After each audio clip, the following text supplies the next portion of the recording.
सतगुरुदेव की जय। सर्वसंग से प्रार्थना है, सत्संग प्रारंभ हो रहा है। कृपया सत्संग स्थल पर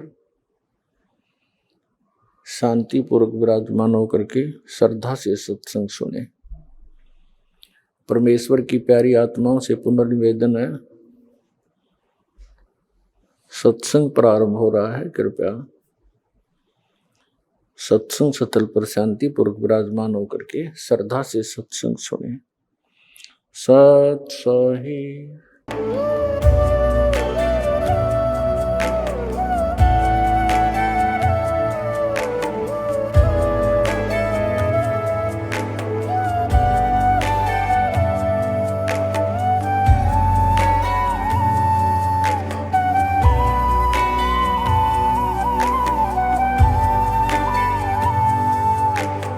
गीता 18 के श्लोक नंबर 62 में भगवान स्वयं कह रहे हैं कि अर्जुन उस परमेश्वर की शरण में जा जिसकी कृपा से परम शांति व शाश्वत स्थान अर्थात सतलोक को प्राप्त होगा।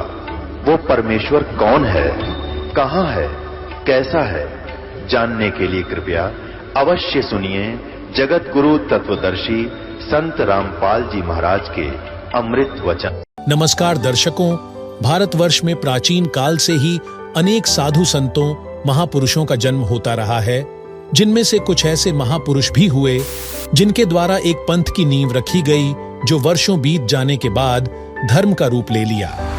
उन्हीं पंथों धर्मों में से एक है जैन धर्म। दर्शकों, जैन धर्म के संस्थापक ऋषभदेव जी यानी जैन धर्म के प्रथम तीर्थंकर आदिनाथ जी को माना जाता है, जबकि इस धर्म का विस्तार महावीर वर्धमान यानी महावीर जैन से हुआ है, जो कि जैन धर्म के 24वें और अंतिम तीर्थंकर थे, जिनके जन्मदिन को जैन धर्म के श्रद्धालु जन एक पर्व के तौर पर मनाते हैं। इस उपलक्ष्य में हम आज आपको जैन धर्म से जुड़े एक नहीं, दो नहीं, बल्कि 6 प्रश्नों के जवाब देने वाले हैं। तो चलिए वीडियो को शुरू करते हैं। सवाल नंबर 1, आखिर क्या है जैन धर्म? जैन धर्म के मुख्य संस्थापक कौन हैं? कौन सी ऐसी भक्ति क्रियाएं हैं जो जैन धर्म को अन्य धर्मों से अलग बनाती हैं? दर्शकों, जैन धर्म के अनुयायियों यानी जैनियों का मानना है कि उनका धर्म सनातन है और ब्रह्मांड अनंत काल से विद्यमान है, जिसे किसी के द्वारा बनाया नहीं गया है। साथ ही उनका मानना है कि जैन धर्म प्राचीन भारतीय धर्म है, जिसका मुख्य धार्मिक परिसर अहिंसा, तप, अपरिग्रह यानी अनासक्ति और अनेकांतवाद है। वहीं जैनी मुख्यतः शाकाहारी जीवन शैली का नेतृत्व करते हैं। वे जानवरों को नुकसान नहीं पहुंचाते। वे अहिंसा में विश्वास करते हैं और इसे न केवल अपनी गतिविधियों में बल्कि अपने बोलचाल और विचारों में भी इसका अभ्यास करते हैं।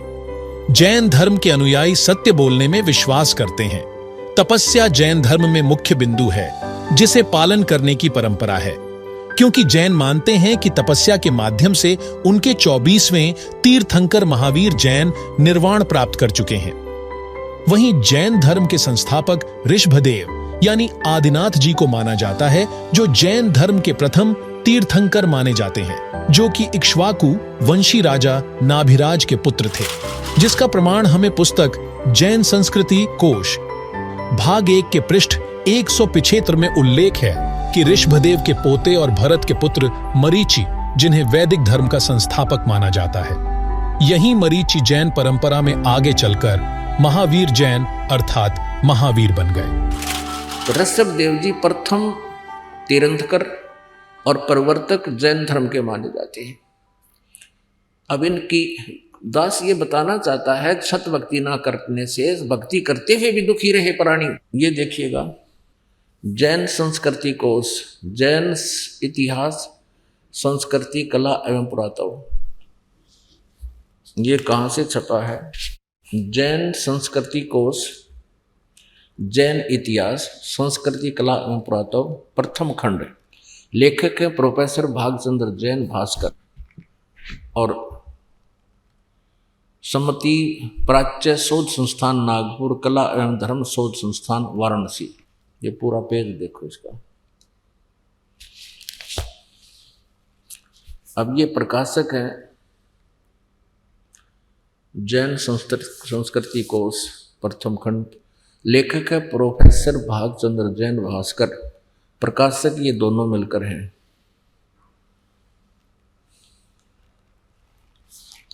अब ये स्वर्गीय पूज्य पिता श्री गोरेलाल जी जैन एवं पूज्य श्री मातु श्री पूज्या तुलसा देवी जैन की पुण्य स्मृति में सादर समर्पित। ये यहाँ तक। अब इसके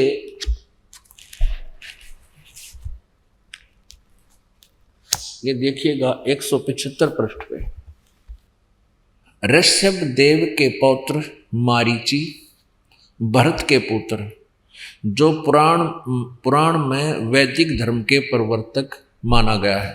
ये जो मारीची है इससे वैदिक धर्म चला था।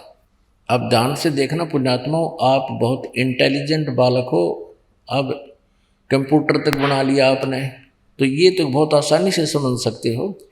ऋषभ देव के पौत्र यानी पोते मारीची, जो भरत के पुत्र थे और जिसको मारीची को पुराण में वैदिक धर्म का प्रवर्तक माना गया है।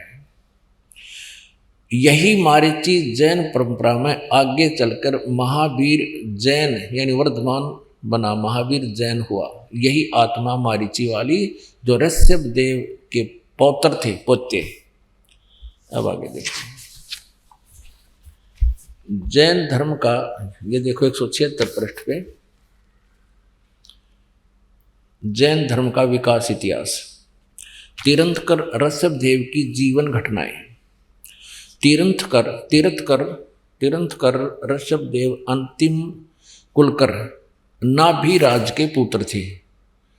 उनकी माता मरु देवी थी। वे इक्ष्वाकु वंशी नाभिराज अयोध्या के एक लोकप्रिय राजा थे। तरुण होने पर नाभिराज ने ऋषभ देव का विवाह सुनंदा और सुमंगला से कर दिया। 2 पत्नियों से विवाह कर दिया। सुनंदा ने तेजस्वी पुत्र बाहुबली और पुत्री सुंदरी को जन्म दिया। 2 संतान हुई और सुमंगला ने भरत सहित 99 पुत्रों को और ब्राह्मी पुत्री को जन्म दिया। यानी ऋषभ देव के 100 पुत्र 2 बेटियां थी। समय आने पर ऋषभ देव ने भरत को अयोध्या का, बाहुबली को तक्षशिला का और शेष युवराजों को उनकी योग्यता अनुसार राज्य सौंपकर संसार त्याग दिया। और यानी मरे नहीं, अपना घर त्याग दिया। दीक्षा लेकर यानी किसी ऋषि से दीक्षा लेकर साधना में लीन हो गए, गुरु बनाकर। साधना काल में पाणी पात्री ऋषभ देव 1 वर्ष तक निराहार रहे, कुछ नहीं खाया 1 वर्ष तक। बाद में बाहुबली के पौत्र श्रेयांश कुमार ने इक्ष्वाकु रस देकर उनकी इस निराहार वृत्ति को तोड़ा। लगातार 1000 वर्ष तक तपस्या करने वाले मुनि ऋषभ देव, फिर 1000 वर्ष तक तपस्या की। मुनि ऋषभ देव ने अंत में केवल्य ज्ञान प्राप्त किया। केवल्य 4 मुक्तियां होती हैं, उसमें से केवल्य ज्ञान इनको प्राप्त हुआ। धर्म देशना प्रारंभ की, नाम देना शुरू कर दिया। प्रथम धर्म देशना यानी प्रथम उपदेश किसको दिया? भरत के पुत्र मारीची को दिया। यानी अपने पौत्र मारीची को दिया। और यही मारीची आगे चलकर महावीर जैन बना, जो बाद में 24 में तीर्थकर महावीर बने। प्रथम धर्म देशना, ऋषभ देव ने 1000 वर्ष तपस्या करने के बाद नाम देना शुरू किया और प्रथम नाम उपदेश अपने पोते को दिया, भरत के पुत्र मारीची को। और यही मारीची आगे चलकर 24 में तीर्थकर महावीर बने, महावीर जैन जिसको कहते हैं। पुण्यात्माओं, आपका सौभाग्य है कि सदग्रंथों का रहस्य आपके रूबरू हो रहा है। अभी तक न तो जैन धर्म के व्यक्ति अपनी पुस्तकों में क्या रहस्य लिखा उसको समझ पा रहे, न ही हिंदू धर्म के पुण्यात्मा अपने सदग्रंथों से परिचित, क्योंकि ये नकली गुरुओं को ज्ञान नहीं था।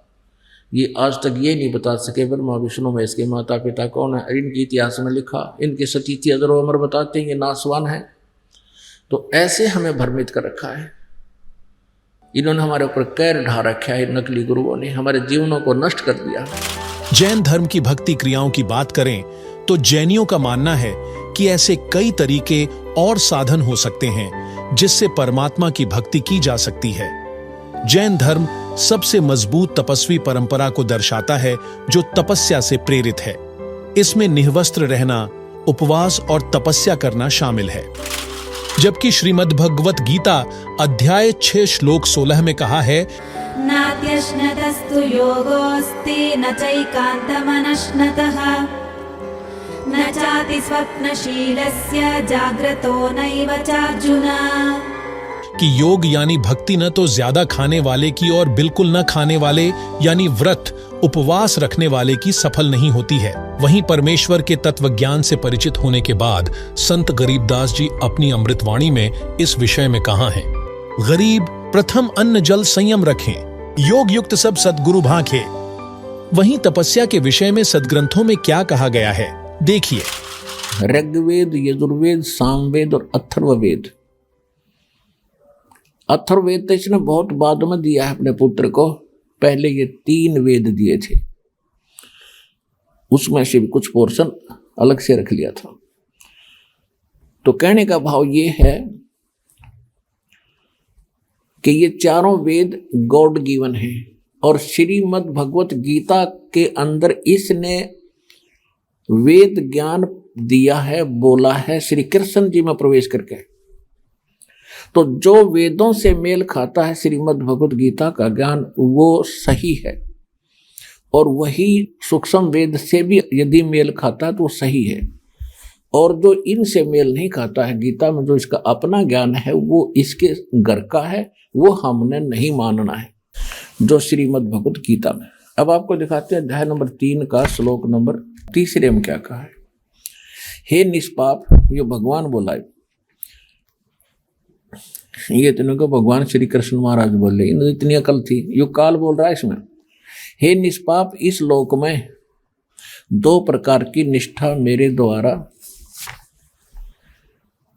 पहले कही गई है, और उनमें सांख्य योगियों की निष्ठा तो ज्ञान योग से और योगियों की निष्ठा कर्म योग से होती है। फिर क्या कहता है, मनुष्य ने तो कर्मों का आरंभ किए बिना निष्कर्मता को, यानी ये तो अपनी सोच है, प्राप्त होता, और न कर्मों के केवल त्याग मात्र से सिद्धि यानी सांख्य निष्ठा को प्राप्त होता है। आगे फिर कहता, निसंदेह कोई भी मनुष्य किसी भी काल में क्षण मात्र भी बिना कर्म किए नहीं रहता, क्योंकि सारा मनुष्य समुदाय प्रकृति जनित गुणों द्वारा परवश हुआ कर्म करने के लिए बाध्य किया जाता है।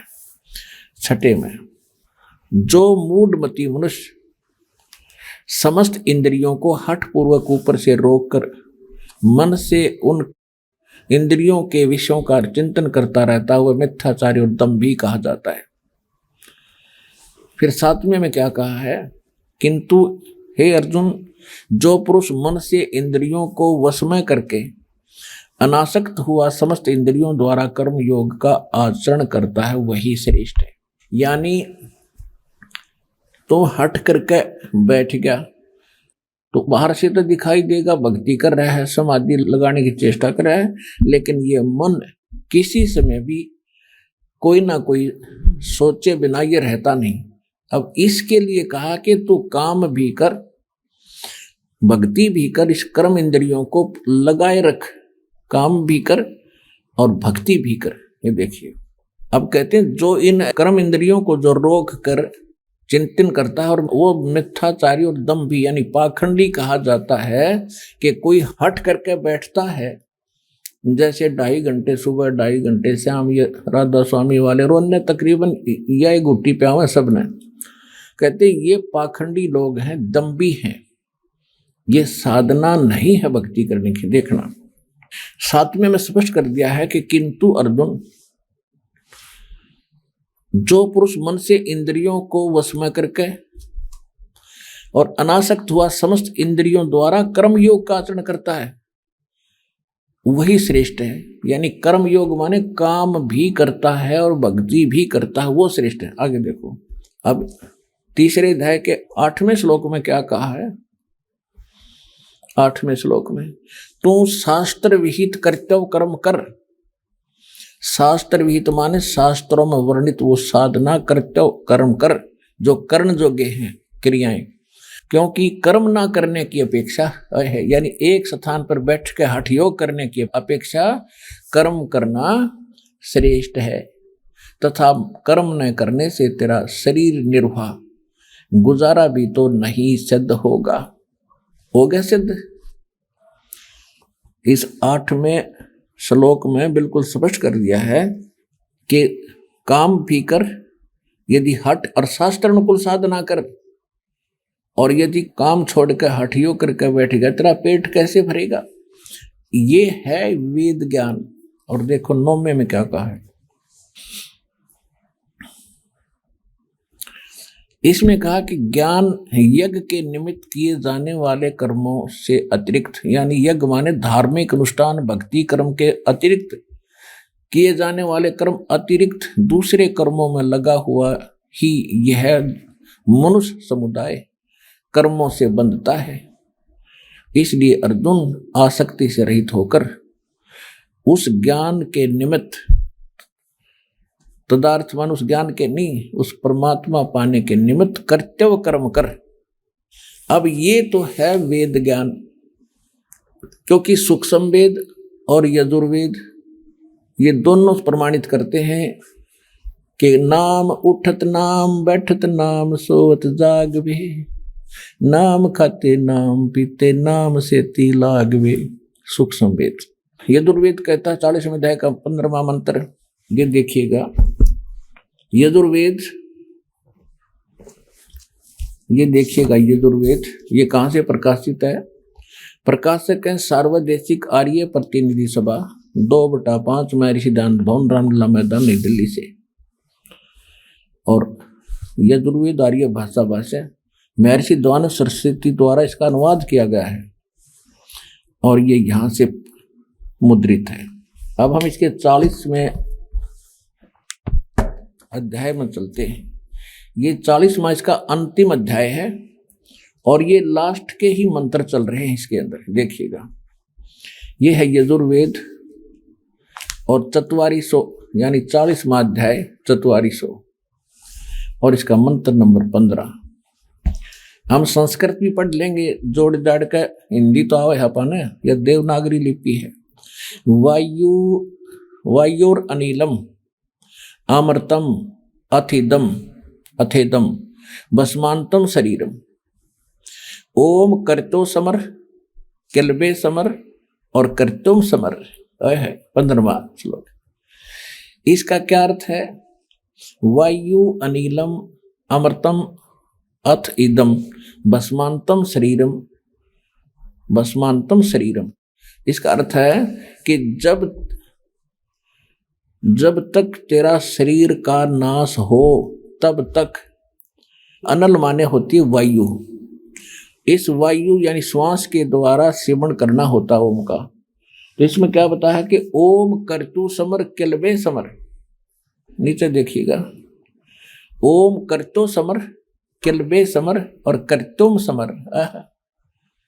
और देखिए इस अज्ञानी दानंद का अनुवाद दिखाऊंगा, क्योंकि इनको कोई ज्ञान नहीं था, ये सिर्फ संस्कृत भाषा अवश्य जानते थे, तत्व ज्ञान इनके पास था नहीं, जिस कारण से इन्होंने जहां इनकी बुद्धि ने काम नहीं किया उड़ंगा कर दिया।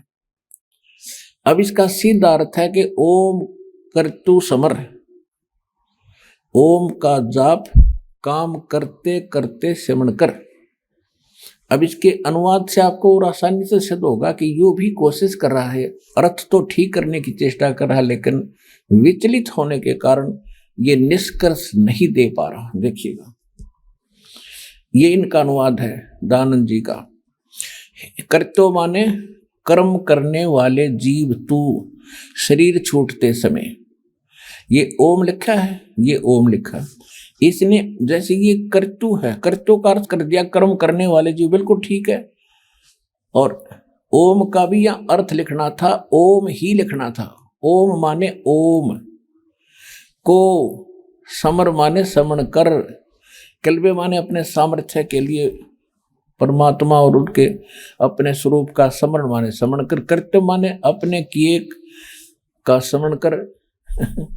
वायु माने धनजा दिवायु, अनल माने कारण रूप, वायु को कारण रूप वायु, अमृतम अविनाशी कारण को धारण करता अथ, इसके अनंतर इदम इस शरीर नष्ट, शरीरम नष्ट होने वाला, सुखादि का आश्रय शरीर, भस्मांतम अंत में भस्म होने वाला। तो ऐसा जान। कोई अर्थ है इसका? कोई सिर पैर है इसके अर्थ का? इसका सीधा सा अर्थ है कर्तो माने काम करने वाले। यहां लिखा है ओम कर्तो समर, काम करते करते समण कर। और किलबे, किलबे माने किलबलाहट, एक विशेष कसक के साथ, तड़फ के साथ नाम का जाप करे। और कर्तव्य माने अपने मूल मनुष्य जीवन का मूल कर्तव्य जानकर ओम का जाप करे। तो इसको अंतिम सांस तक, शरीर छूटते तक, जब तेरा शरीर नाश हो तब तक इसका सेवन करे। तो ये वेद ज्ञान है कि देखिएगा गीता जी, श्रीमद् भगवद गीता अध्याय नंबर 17 और श्लोक नंबर 5 में, जो मनुष्य शास्त्र रहित, शास्त्र विधि रहित, केवल मन माना कल्पित घोर तप को तपते हैं, दंभ और अहंकार से युक्त, कामना से आसक्त और बल के अभिमान से युक्त भी युक्त, शरीर से युक्त। छठे में कहा कि शरीर रूप से सथित भूत समुदाय को और अंतःकरण में सतीत मुझ परमात्मा को भी वो करस करने वाले हैं, यानी दुखी करने वाले हैं। उन अज्ञानियों को असुर स्वभाव वाले जान। अब क्या बता दिया कि जो अपनी मनमानी तो घोर तप तपते करते हैं, तो उनको शास्त्र विधि त्याग कर, क्योंकि शास्त्र के अनुसार जो तप लिखा है वो और है, वो 3 प्रकार के तप हैं। वो तप नहीं, उनको एक अलग से साधना बताई। जैसे हरिश्चंद्र ने वचन तप किया था कि मैं सत्य बोलूंगा, असत्य नहीं कहूंगा, उसके कारण उसने जो भी यातनाएं सहन करनी पड़ी, उसने सत्य बोला, वो तप था। अब जैसे ये दास सत्य बोल रहा है, सच्चाई कह रहा है, हमें भी यातना सहन करनी पड़ी, जेल में भी जाना पड़ा, झूठे मुकदमे बना दिए, ये हमारा तप है। और तप का फल भगवान कबीर परमेश्वर सबको देता। जैसे प्रहलाद ने यही सत्य बोलने का तप किया था, वाणी वाला तप किया था। अपने पिता से कह दिया था कि तू भगवान नहीं है और तेरे द्वारा बताई गई साधना परमात्मा प्राप्त नहीं करा सकती, उस परमात्मा की भक्ति से मोक्ष होगा। इसी से पिता पुत्र का झगड़ा हो गया और उसने खूब सताया। वो जो तप था उसको तप, वो शास्त्र अनुकूल तप था। और जो आंख मीच कर कितने बर्फ में खड़े होकर कितने ऊपर न पाक रखे, कितने झूल गाल के, ये शास्त्र विरुद्ध और मनमाना आचरण तप है, ये नहीं करना चाहिए। इससे सिद्ध है कि उपवास और तपस्या से लाभ मानना जैनियों की गलत धारणा है, क्योंकि यह शास्त्र विरुद्ध मनमाना आचरण है। यही कारण था कि इन क्रियाओं से जैन धर्म के प्रथम तीर्थंकर ऋषभदेव की मौत जंगल की आग में जलने से हुई थी, जिसका प्रमाण श्रीमद् भागवत पुराण में मिलता है। सवाल नंबर 2, जैन धर्म का मूल मंत्र क्या है और इन मूल मंत्रों का हमारे शास्त्रों में कहां प्रमाण है? जैन धर्म कौन से सिद्धांतों पर आधारित है? दर्शकों, नौकार मंत्र जैन धर्म का महत्वपूर्ण मंत्र है, जो कि पवित्र श्रीमद् भगवद गीता अध्याय 8 श्लोक 13 और यजुर्वेद अध्याय 40 मंत्र 17 में उल्लिखित ओम मंत्र का स्वरूप तथा उच्चारण बिगाड़कर ओंकार को नौकार बनाकर जाप करते हैं। ये देखिएगा श्रीमद् भगवद गीता, गीता प्रेस गोरखपुर से प्रकाशित है। जयदयाल गोविंद का इसके अनुवादक है। 8वें अध्याय का 16वां श्लोक आपको दिखाते हैं और ये 8वें अध्याय का 13वां दिखाते हैं। पहले ये गीता जी का ज्ञान ब्रह्म ने श्री कृष्ण जी में प्रवेश करके दिया और वो कहता 8वें अध्याय का 13वां श्लोक, ओम इति एकाक्षरम ब्रह्म व्याहरन माम अनुसमरन ये प्रयाति तजंदेहम स याति परमाम गतिम।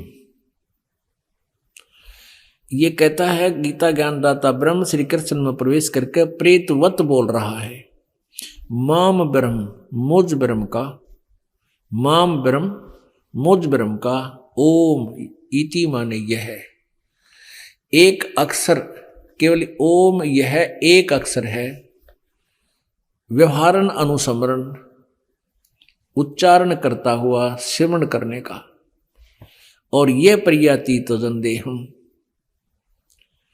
जो शरीर त्यागते समय तक इसका सिमरण करता हुआ जाता है, स याति परमाम गतिम, वह परम गति को प्राप्त होता। जो ओम नाम के जाप से जो गति प्राप्त होती है वो क्या है? वो ब्रह्मलोक है। वहीं गीता अध्याय 7 श्लोक 18 में उदारा सर्व एवैते ज्ञानी त्वात्मैव मे मतम् आस्थितः स हि युक्तात्मा मामेवानुत्तमां गतिम्। गीता ज्ञानदाता ब्रह्म अपनी साधना को अनुत्तम अर्थात घटिया बताता है, जिससे स्पष्ट होता है कि नोकार मंत्र का जाप जीव को मुक्त नहीं करेगा और यह निर्वाण प्राप्त करने के लिए अनुचित मंत्र है। जबकि मोक्ष प्राप्ति के 3 मंत्रों का संकेत गीता अध्याय 17 श्लोक 23 में बताया है। देखिए, अब 17 में जाए कि गीता जी के 23वें श्लोक में कहा है कि उस सच्चिदानंद घन ब्रह्म के पाने का 3 मंत्र का जाप का निर्देश है, नथिंग एल्स।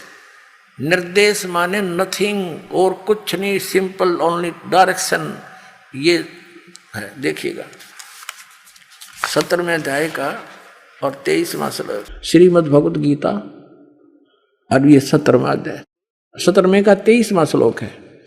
ओम तत्सत इति निर्देश है, ब्रह्मण है त्रिविध है समर्थ है, ब्राह्मणा तेन वेदा च यज्ञा विहिता पुरा। ओम ओम तत् तत् सत सत, ऐसे यह 3 प्रकार का सच्चिदानंद घन ब्रह्म, उस परम अक्षर ब्रह्म का मंत्र कहा है।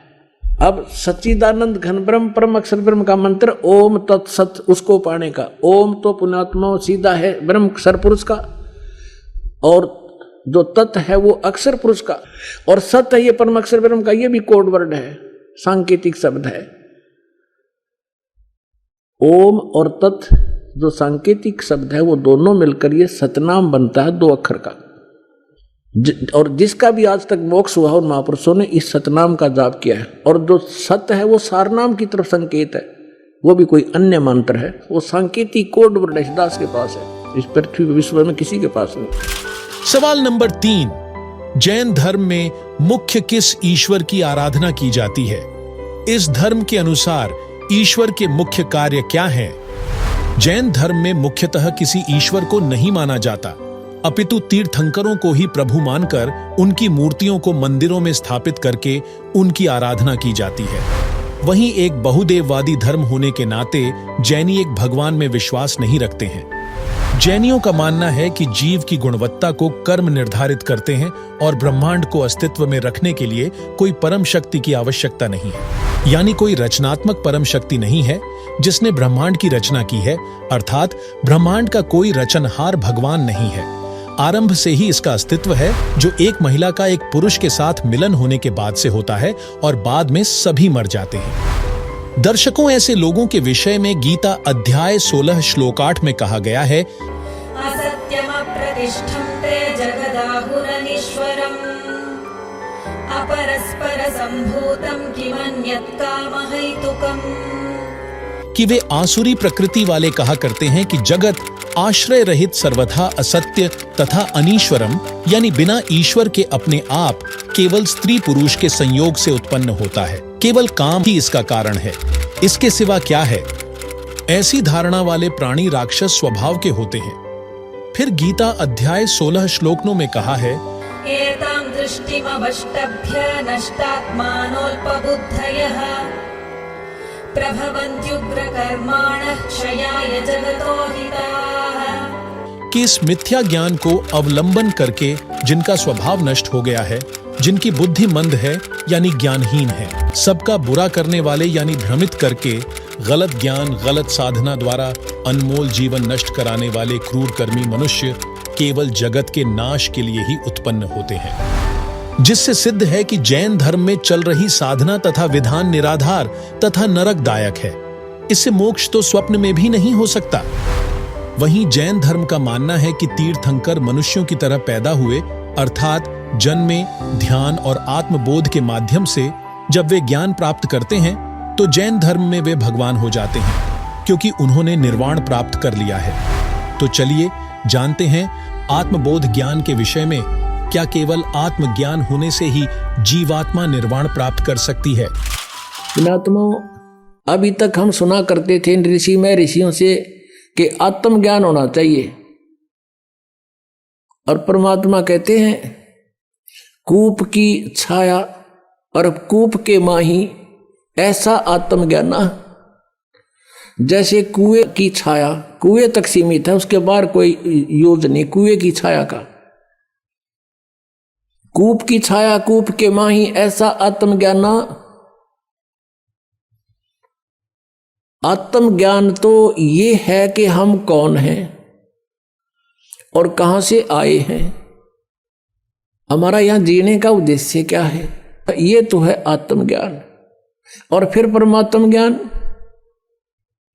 कि वो परमात्मा कौन है, कहाँ है, कैसा है, कैसे मिलता है, उसको हम पाने का प्रयत्न कर रहे हैं तो उससे हमें लाभ क्या है, ये परमात्म ज्ञान। तो यहां सत्संग के अंदर आत्म और परमात्म दोनों ज्ञान बताए जाते हैं। अब ये सबको मालूम है कि हम यहाँ क्यों फंसे हैं, हम जीव हैं, ये बताते हैं सभी हम जीव हैं, और जीव का धर्म जन्म और मृत्यु है, और हमने यहाँ भक्ति करके स्वर्ग में चले जाना है। स्वर्ग में जाकर के क्या करना है, वहाँ अपने ठाठ भोगेंगे, मौज करेंगे, वहाँ मौज कितने दिन करोगे, बस फिर क्या पता, वहां मौज करेंगे जितने आपकी जेब में चवन्नी होगी, जितने पैसे टके आप पुण्य भक्ति साधन के जोड़ के ले जाओगे, उस स्वर्ग महास्वर्ग रूपी होटल में बर्बाद करके खर्च खा के फिर वापस आ जाओगे, क्योंकि वो आपका भोग समय है, भोग का स्थान है। कर्म बनेंगे यहीं पृथ्वी पर आकर। तो अब यहां से जैसी कमाई करके जाएंगे वहीं जाएंगे जहां की हमारी साधना होगी, और वहां अपना ये समय बर्बाद करके पूंजी नष्ट करके हम फिर वापस आएंगे। तो ये जन्म और मृत्यु सदा बनी रहेगी। और इन्होंने अंतिम विधान बना दिया कि जन्म और मृत्यु तो सभी की होती है। और कोई मोक्ष बताते हैं, वो कहते हैं कि परमात्मा में जीव ऐसे मिल जाता है जैसे बूंद समुद्र में है, परमात्मा निराकार है, और फिर नौके समाधि में उसके दर्शन होते हैं। जब समाधि में दर्शन होते हैं, निराकार के ऊपर हो गया वो। फिर बात को घुमाते हैं, हमने डिवाइन लाइट देखा, डिवाइन लाइट ईश्वरीय प्रकाश देखा। जैसे कोई कहे हमने ट्यूबलाइट देखी, ट्यूबलाइट कोई अंधा बोल रहा हो और उसे पूछा भाई ट्यूब कैसी होती है, और वो कहता हो मैंने सारा दिखा है। उसने कोई नो पूछा कि ट्यूब कैसी है जिसकी लाइट देखी, और वो अंधा नो कहे ना ट्यूब तो निराकार है, तो होती नहीं। ट्यूब बिना लाइट किसी, ईश्वर बिना प्रकाश किसा। तो ये हमारा भ्रमित ज्ञान था। उस पूर्ण परमात्मा ने 600 वर्ष पहले बताया था। क्या बताया था?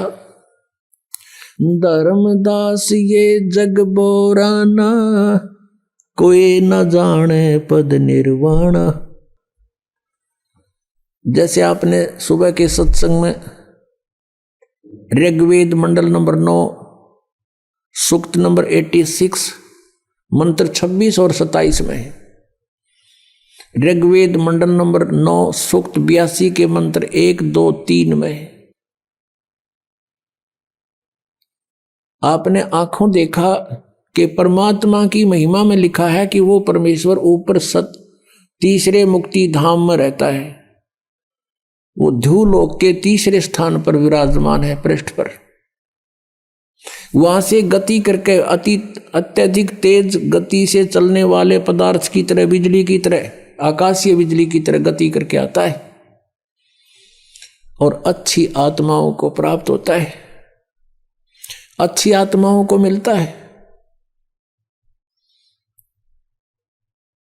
श्रेष्ठ आत्माओं को मिलता है। तो वो ऐसी लीला कौन से भगवान ने कर रखी है?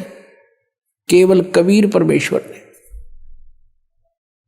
और जिनको हम भगवान मानते थे उनकी किसी लीला में वेदानुसार उनकी महिमा नहीं है, केवल कबीर जी की महिमा वेदानुसार है।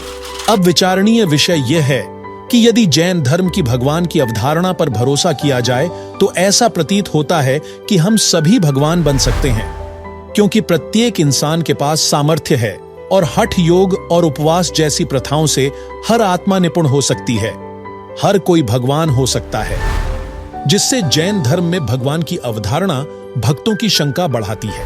हालांकि जैन धर्म का यह भी मानना है कि हमें हमेशा सच्चे देव व गुरु की आराधना करनी चाहिए। तो आइए अब अपनी शंका के समाधान के लिए शास्त्रों पर नजर डाल लेते हैं कि वास्तव में परमात्मा कहलाने योग्य कौन है। देखिए, ये 15वें अध्याय का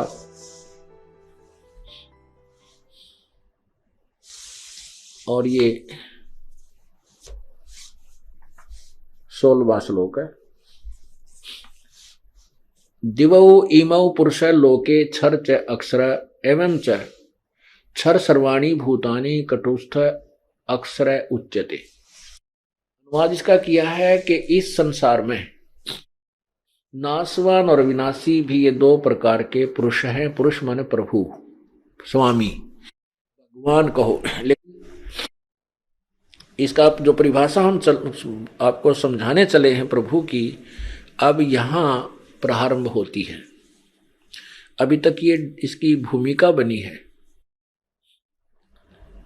अब देखना, इस संसार में नाशवान और विनाशी भी ये दो प्रकार के पुरुष यानी प्रभु हैं। और संपूर्ण प्राणियों के, इन्हीं के लोक में संपूर्ण प्राणियों के शरीर नाशवान है और जीवात्मा अविनाशी कहा जाता है। अब ये अक्षर पुरुष और क्षर पुरुष क्योंकि ये जो पुरुष है, देव जो पुरुषों हैं, इनको हम यहां लगा सकते हैं। ये क्षर पुरुष और अक्षर पुरुष।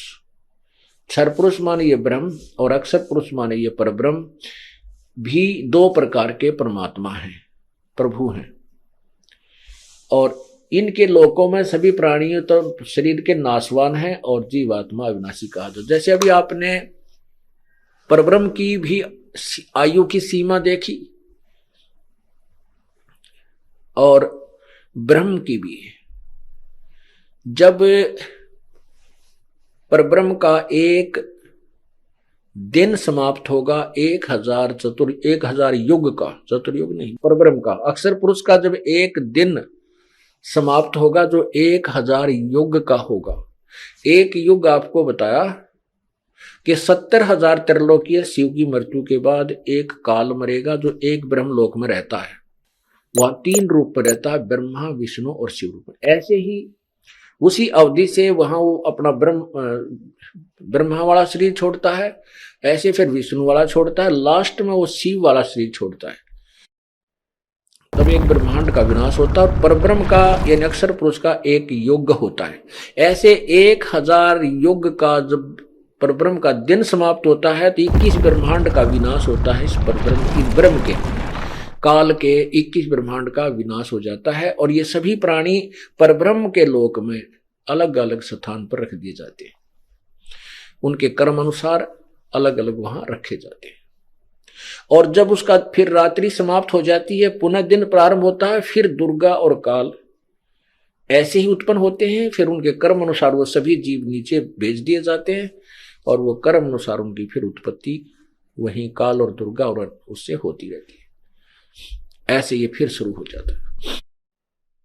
तो ये हुआ कि परब्रह्म की भी मृत्यु है, क्योंकि 100 वर्ष परब्रह्म की 100 वर्ष की आयु है अक्षर पुरुष की, लेकिन वो वर्ष बहुत लंबे चौड़े, इसलिए इसको भी अक्षर पुरुष कह दिया, लेकिन वास्तव में अक्षर पुरुष नहीं, वास्तव में अविनाशी नहीं है, क्योंकि इसका विनाश होता है। जैसे एक ये चाय पीने का प्याला होता है सफेद सा बना हुआ मिट्टी का, ये तो क्षर पुरुष और उसके प्राणियों की सतिथि मानो, और स्टील से बना हुआ जो पात्र हो, प्याला हो, कप है, वो समझो परब्रह्म यानी अक्षर पुरुष के सतिथि, उसका शरीर उसके प्राणियों की सतिथि। लेकिन स्टील को भी जंग लगेगा, अंत में इसका विनाश होगा, लेकिन उस मिट्टी, उस चीनी सफेद प्याले की तुलना में वो अविनाशी यानी काफी स्थायी नजर आता है भी, लेकिन वास्तव में अविनाशी नहीं। वास्तव में विनाशी जो है सोना है, गोल्ड है, धातु, इसका विनाश नहीं होता, इसको कोई जंग नहीं लगता। तो इसी प्रकार पूर्ण परमात्मा जो है वो वास्तव में अविनाशी है, और ब्रह्म यानी क्षर पुरुष, परब्रह्म यानी अक्षर पुरुष, ये नाशवान है। ये अक्षर पुरुष कहलाता है, अक्षर का अर्थ होता है अविनाशी, लेकिन ये वास्तव विनाशी नहीं। यही गीता जी सिद्ध कर रही है। अब फिर देखो गीता अध्याय नंबर 15 के श्लोक 16 और 17 को, ये देखिएगा, ये 16वां श्लोक आप पढ़ रहे हो। दिवौ इमौ पुरुषौ लोके क्षर च अक्षर एवं च क्षर सर्वाणि भूतानि कुटुष्ट अक्षर उच्यते। इस संसार में नाशवान और अविनाशी, ये क्षर पुरुष और अक्षर पुरुष, ये भी दो प्रकार के भगवान हैं। संपूर्ण प्राणियों के शरीर नाशवान है, जीवात्मा अविनाशी का। अब 17वां में स्पष्ट किया है कि उत्तम पुरुष है तू अन्य। उत्तम पुरुष यानी पुरुषोत्तम तो इन ऊपर वाले दोनों से भी कोई और ही है, और उसको परमात्मा कहा जाता है। वह वास्तव में परमात्मा कहा जाता है, परमात्मा इति उदाहरत है। और यह लोग त्रयम् अविश्य विभर्ति अव्यय ईश्वर, अव्यय माने अविनाशी, अव्यय माने अविनाशी, वो अविनाशी प्रभु है, अविनाशी परमात्मा है, परमेश्वर है।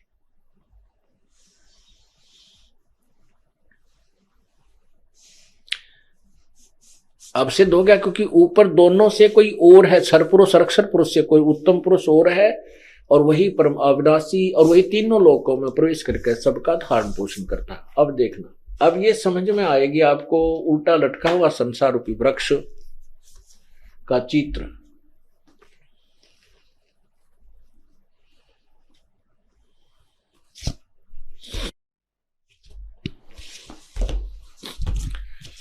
अब यहां ये जड़ है। अब देखना, उत्तम पुरुष है तो ये है परम अक्षर ब्रह्म, जो है वो परम अक्षर ब्रह्म है, और ये ऊपर को जड़ वाला ये पूर्ण परमात्मा है। इस जड़ से सबको यानी तना में खुराक गई, तना से डार में, डार से ब्रह्मा विष्णु महेश रूपी शाखाओं में, फिर हमें प्राप्त हुई पत्तों को।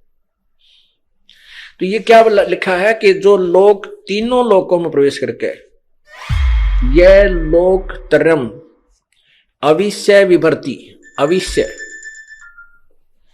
अविश्य माने जो प्रवेश करके, तीनों लोकों में प्रवेश करके सबका धारण पोषण भी वही पूर्ण परमात्मा ही करता है, और वही अविनाशी परमेश्वर परमात्मा इस प्रकार कहा। अगर बात करें ईश्वर के कार्यों की, तो जैन दर्शन अनुसार ईश्वर केवल इस संसार के ज्ञाता और दृष्टा है, ना ही वह जन्म देने वाला, और ना ही वह किसी को पालने वाले, और ना ही किसी भी जीव के संहारक हैं। जबकि हमारे शास्त्र प्रमाणित करते हैं कि ईश्वर ही हमें जन्म मृत्यु के चक्र से छुटकारा दिलवाकर निर्वाण प्राप्त करवा सकता है।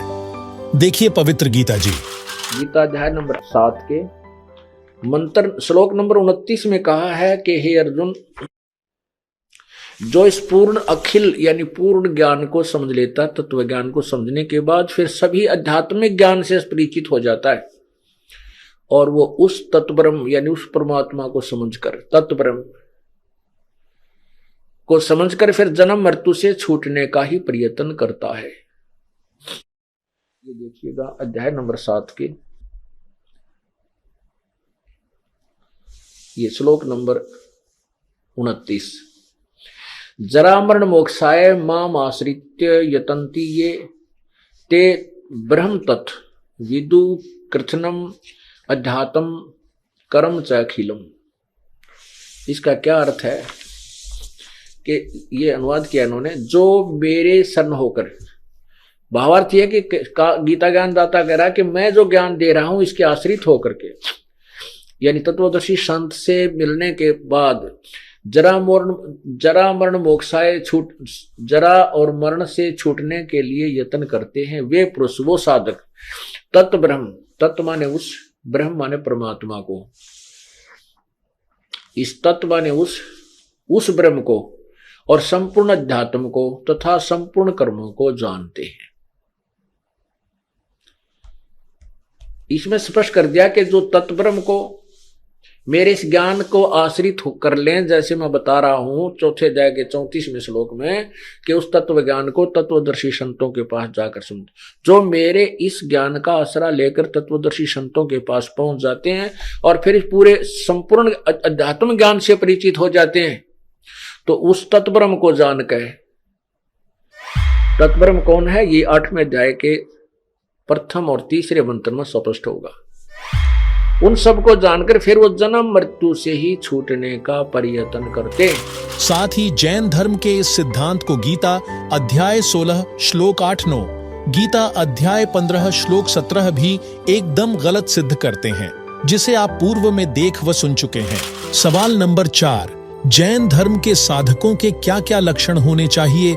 क्या जैनी वास्तव में अहिंसा, सत्य व तपस्या का मार्ग अपनाते हैं? जैन धर्म में गुरु की पहचान ब्रह्मचर्य आदि कुछ लक्षणों के आधार पर तय किया जाता है। जैन धर्म के अनुसार मुनि की पहचान मयूर, पिच्छी और कमंडलू से होती है और साधकों की पहचान रत्नत्रय स्वरूप यज्ञोपवीत जनेऊ धारण करने से होती है। जबकि पवित्र शास्त्र गीता में पूर्ण गुरु की क्या पहचान बताई गई है, देखिए। 15वें अध्याय का प्रथम मंत्र, 15वें अध्याय का प्रथम मंत्र आपको स्पष्ट कर रहा है कि वो तत्वदर्शी संत कैसा होगा। इसका लिंक यहां जोड़ा। अब ये दास आपको क्लियर करना चाहता, स्पष्ट करना चाहता है, समझाना चाहता है कि परमात्मा किसे कहते हैं, भगवान किसे कहते हैं, भगवान की क्या परिभाषा है, उसकी ये भूमिका बनाई जा रही है। अभी तक भूमिका बन रही है भगवान की डेफिनेशन को समझाने के लिए। भगवान की जो परिभाषा है उसको समझाने के लिए अभी तो ये भूमिका बन रही। अब तत्वदर्शी संत की पहचान 15वें अध्याय के प्रथम मंत्र में ही बताई है। देखिएगा श्रीमद् भगवद गीता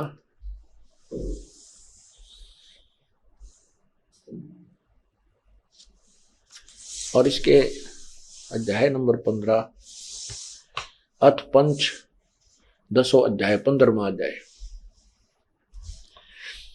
इसमें है कि ऊर्ध्व मूलम, ऊर्ध्व माने ऊपर को, मूलम माने जड़, अधः शाखम नीचे को शाखा वाला, अश्वत्थम प्राहु अवयम, ये मजबूत पीपल का वृक्ष यानी वृक्ष रूपी अविनाशी संसार रूपी वृक्ष कहा है, जो कहा गया है, कहा है छंदासी यस्य पर्णानि ये तम वेद स वेदविद। छंद माने टुकड़े, विभाग सहित जिसके पत्ते आदि हैं वो ये तम वेद स वेदविद, जो उसको जानता है, स वेदविद, वह तत्वदर्शी संत है, वह वेद के तात्पर्य को सही जानता है। ये देखना इन्होंने अनुवाद किया आदि पुरुष परमेश्वर मूल वाले। भावार्थ इनका ये ठीक है, ये कहना चाहते हैं कि ऊपर को जड़ है वो तो पूर्ण परमात्मा आदि पुरुष परमेश्वर समझो, और नीचे को शाखा तीनों गुण रूपी रजगुण ब्रह्मा, सतगुण विष्णु, तमगुण शिवजी रूपी शाखाएं हैं। ये देखना आदि पुरुष परमेश्वर मूल वाले, अधः शाखम, अधः का अर्थ इन्होंने ब्रह्मा रूप मुख शाखा वाले लिख दिया, नहीं, अधः माने नीचे होता है। ये देखो इन्होंने खुद ही किया है, अधः अधः माने नीचे, अधः माने नीचे, कौन से में? दूसरे ही मंत्र में। ये 15वें अध्याय के ये दूसरे ही मंत्र में इन्होंने अधः 2 बार लिखा इसमें, इसका यहां अनुवाद किया है। अधः माने नीचे और अधः माने नीचे। तो यहां हम इसके अनुसार अनुवाद करें, क्योंकि तो विचलित थे ये अनुवाद करता, इनको पूर्ण ज्ञान नहीं था। ऊर्ध्व मूलम अधः शाखम, ऊपर को आदि पुरुष परमेश्वर मूल वाले, ये ठीक है। पूर्ण परमात्मा तो ऊपर को जो जड़ है वो तो पूर्ण परमात्मा समझो इस संसार रूपी वृक्ष के। अधः शाखम, नीचे को शाखा वाला।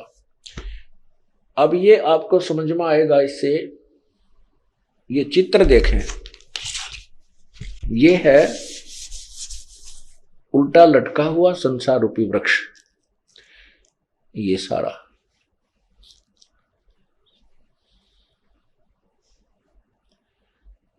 ऊर्ध्व मूलम, ऊपर को पूर्ण परमात्मा रूपी जड़ वाला और नीचे को शाखा वाला, ये उल्टा लटका हुआ संसार रूपी अविनाशी वृक्ष है।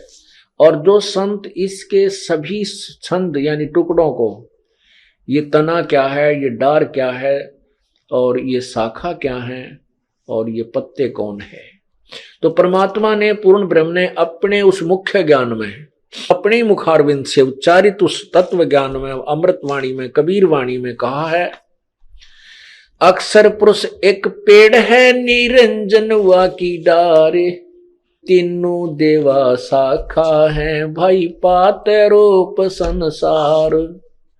अक्षर पुरुष ये पूरा एक संसार है, क्योंकि जो जमीन से बाहर दिखाई देता है हम उसको पेड़ मानते हैं, ये वृक्ष है। ये संसार रूपी अक्षर जड़ से जो जमीन से बाहर दिखता है हम उसको वृक्ष कहते हैं, वृक्ष। तो ये अक्षर पुरुष तना जो है ये तो अक्षर पुरुष है, और निरंजन ज्योति निरंजन ये ब्रह्म, ये इसकी डार है, मोटी डार जो निकली। उस डार के फिर 3 शाखाएं बन गई, तीनों देवा, रजगुण ब्रह्मा, सदगुण विष्णु, तमगुण शिव जी, तीनों देवा शाखा हैं, और ये पात रूप संसार। ये परमात्मा ने स्वयं बताया है कि अक्षर पुरुष एक पेड़ है। अक्षर, क्षर पुरुष और अक्षर पुरुष, ये अक्षर पुरुष है, ये क्षर पुरुष है, और ये तीनों देवा, रजगुण ब्रह्मा, सदगुण विष्णु, तमगुण शिव जी रूपी शाखाएं हैं, और ये पात रूप संसार है। तो पर ये जो ऊपर है ये मूल जो है ये पूर्ण परमात्मा है, इसको परम अक्षर ब्रह्म भी बोलते हैं, परम अक्षर ब्रह्म। और ये क्षर ब्रह्म, ये अक्षर, ये परम अक्षर ब्रह्म, ये अक्षर ब्रह्म यानी अक्षर पुरुष, पर ब्रह्म भी कहते हैं, ये क्षर पुरुष, क्षर ब्रह्म भी कहते हैं इसको। और ये तीनों रजगुण ब्रह्मा, सदगुण विष्णु, ये तीनों शाखा हैं। अब पर ये ज्ञान अब समझ में आएगा गीता जी वाला।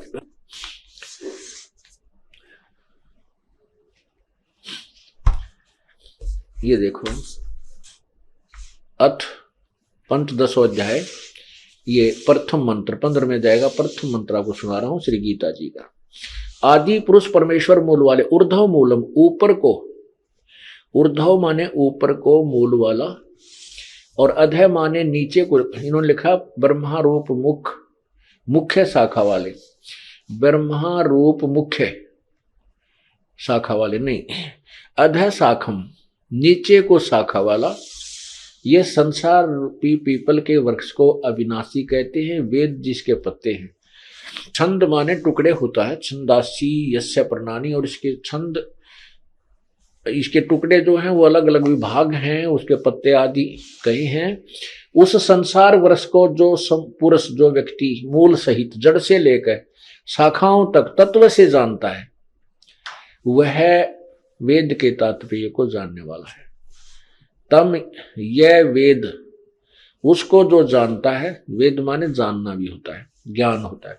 स वेदविद, उस वह वेद के तात्पर्य को, अर्थात वो तत्वदर्शी संत है जो इन पूरे संसार रूपी वृक्ष के विभाग सहित बता देता है कि ये तना कौन है, ये जड़ कौन है, ये तना कौन है, ये डार कौन है, और ये शाखाएं क्या है, पत्ते क्या है। है तत्वदर्शी संत है। ये गीता जी अध्याय नंबर 15 के मंत्र 1 ने स्पष्ट कर दिया तत्वदर्शी संत की पहचान क्या है। वहीं जैनी मानते हैं कि हमारा मार्ग अहिंसा का है, इसलिए वे शहद नहीं खाते, रात्रि में भोजन नहीं करते, पानी छान कर पीते हैं, आदि आदि क्रियाएं करते हैं। लेकिन आज के आधुनिक युग में वैज्ञानिकों ने प्रमाणित कर दिया है कि ऐसे बहुत सारे सूक्ष्म जीव होते हैं जो नंगी आंखों से नहीं देखे जा सकते, उन्हें सिर्फ माइक्रोस्कोप से ही देख सकते हैं। इस बारे में सूक्ष्म वेद में कहा गया है, पृथ्वी ऊपर पग जो धारे, करोड़ जीव एक दिन में मारे। एक पेट के लिए घूमते फिरते हो, व्यापार करते हो, और एक दिन में करोड़ों जीवों को मार के विश्राम करते हो और कहता मैं पाप नहीं करता। और तुम्हारे दोनों अकाउंट लिखे जाते हैं, पुण्य अलग से पाप अलग से, और तुम्हें दोनों भोगने पड़ते हैं। और वो हमारे पास वो भक्ति है कि तुम्हारे इन पापों को एक पल में नाश कर देंगे और आगे ऐसी भक्ति विधि बता देंगे जो प्रतिदिन जैसे कर्मवश जो पाप आपके होते हैं उनको प्रतिदिन साधना बताई जाती है। जैसे आप वस्त्र पहनते हो, डेली पहनते हो, मैला हो जाता है, उसको साबुन और जल से साफ कर लिया, सुबह फिर स्वच्छ हो गया। तो ऐसे जो साधना मेरे पास है, परमात्मा कहते हैं कबीर जी कि उससे आपके प्रतिदिन किए जाने वाले उन मैलों का भी, पापों का भी नाश होगा। और जब तक ये साधना नहीं प्राप्त करोगे तो वो आपके पाप लिखे जाएंगे अलग से और पुण्य अलग से। और जो साधना जैन समुदाय कर रहा है वो भी पाप नाशक नहीं है। वेदों में प्रमाण है कि केवल पूर्ण परमात्मा ही पाप काट सकता है। आपको दिखाते हैं श्रीमद् भगवत गीता पदछेद अन्वय साधारण भाषा टीका सहित। ये गीता प्रेस गोरखपुर से प्रकाशित है, जयदयाल गोविंद का इसके अनुवादक है। ये अध्याय नंबर 4 है श्रीमद् भगवत गीता का। ये 25 में क्या कहा है, दूसरे योगीजन देवताओं के पूजन रूप यज्ञ का यानी धार्मिक अनुष्ठान का बड़ी प्रतिपाती अनुष्ठान किया करते हैं। पर उपासते माने पूजा करते हैं, ये उपासते माने पूजा करते हैं। और अन्य ब्रह्म अग्नौ यानी ब्रह्म परब्रह्म नहीं, इस काल की साधना तक सीमित है, आत्म रूप यज्ञ का हवन किया करते हैं। और 26वां अन्य श्रोत्रादि समस्त इंद्रियों को संयम रूप अग्नियों में हवन किया करते हैं, यानी कुछ अपने इन कान आदि रोक राख कर ये क्रियाएं करते रहते हैं। दूसरे योगीजन शब्द आदि, शब्द स्पर्श रूप रसगंध, इन समस्त विषयों को इंद्रिय रूप अग्नि में हवन किया करते हैं, यानी अपनी संयम साधना में लगे रहते हैं। दूसरे योगीजन इंद्रियों की संपूर्ण क्रियाओं को और प्राणों की समस्त क्रियाओं को, श्वासों की, प्राण माने श्वासों की, ज्ञान से प्रकाशित आत्म संयम रूप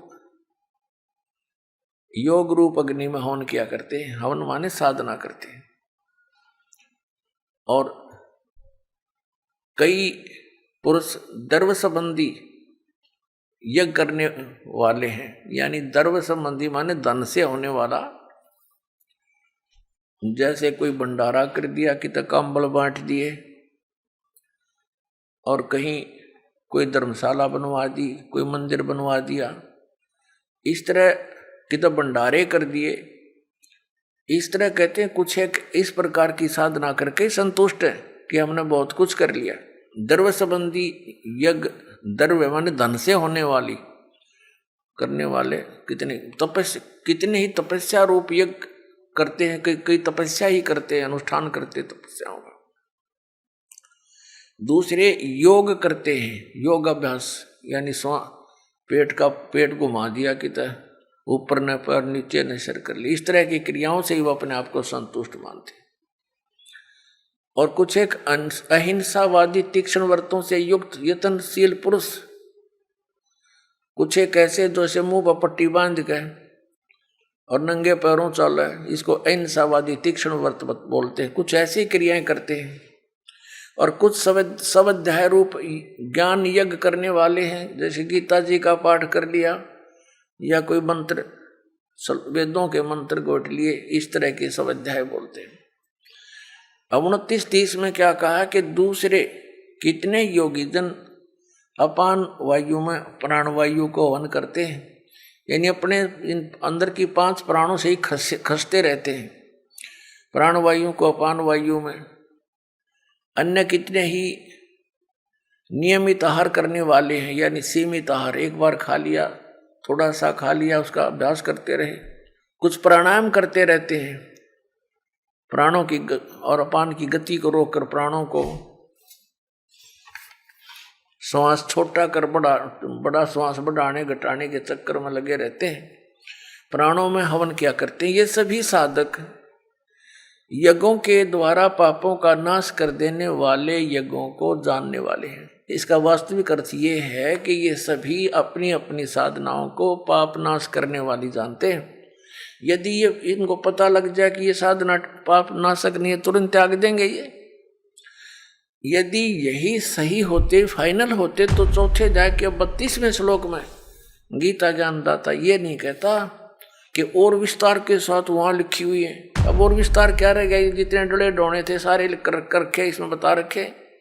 अब देखना अध्याय नंबर 4 के और श्लोक नंबर 32 में कहा है, इसमें एक शब्द है एवं बहुविधा यज्ञ वित्ता ब्रह्मणे मुखे। ये ब्रह्मणे शब्द है इसमें चौथे अध्याय के 32वें श्लोक में।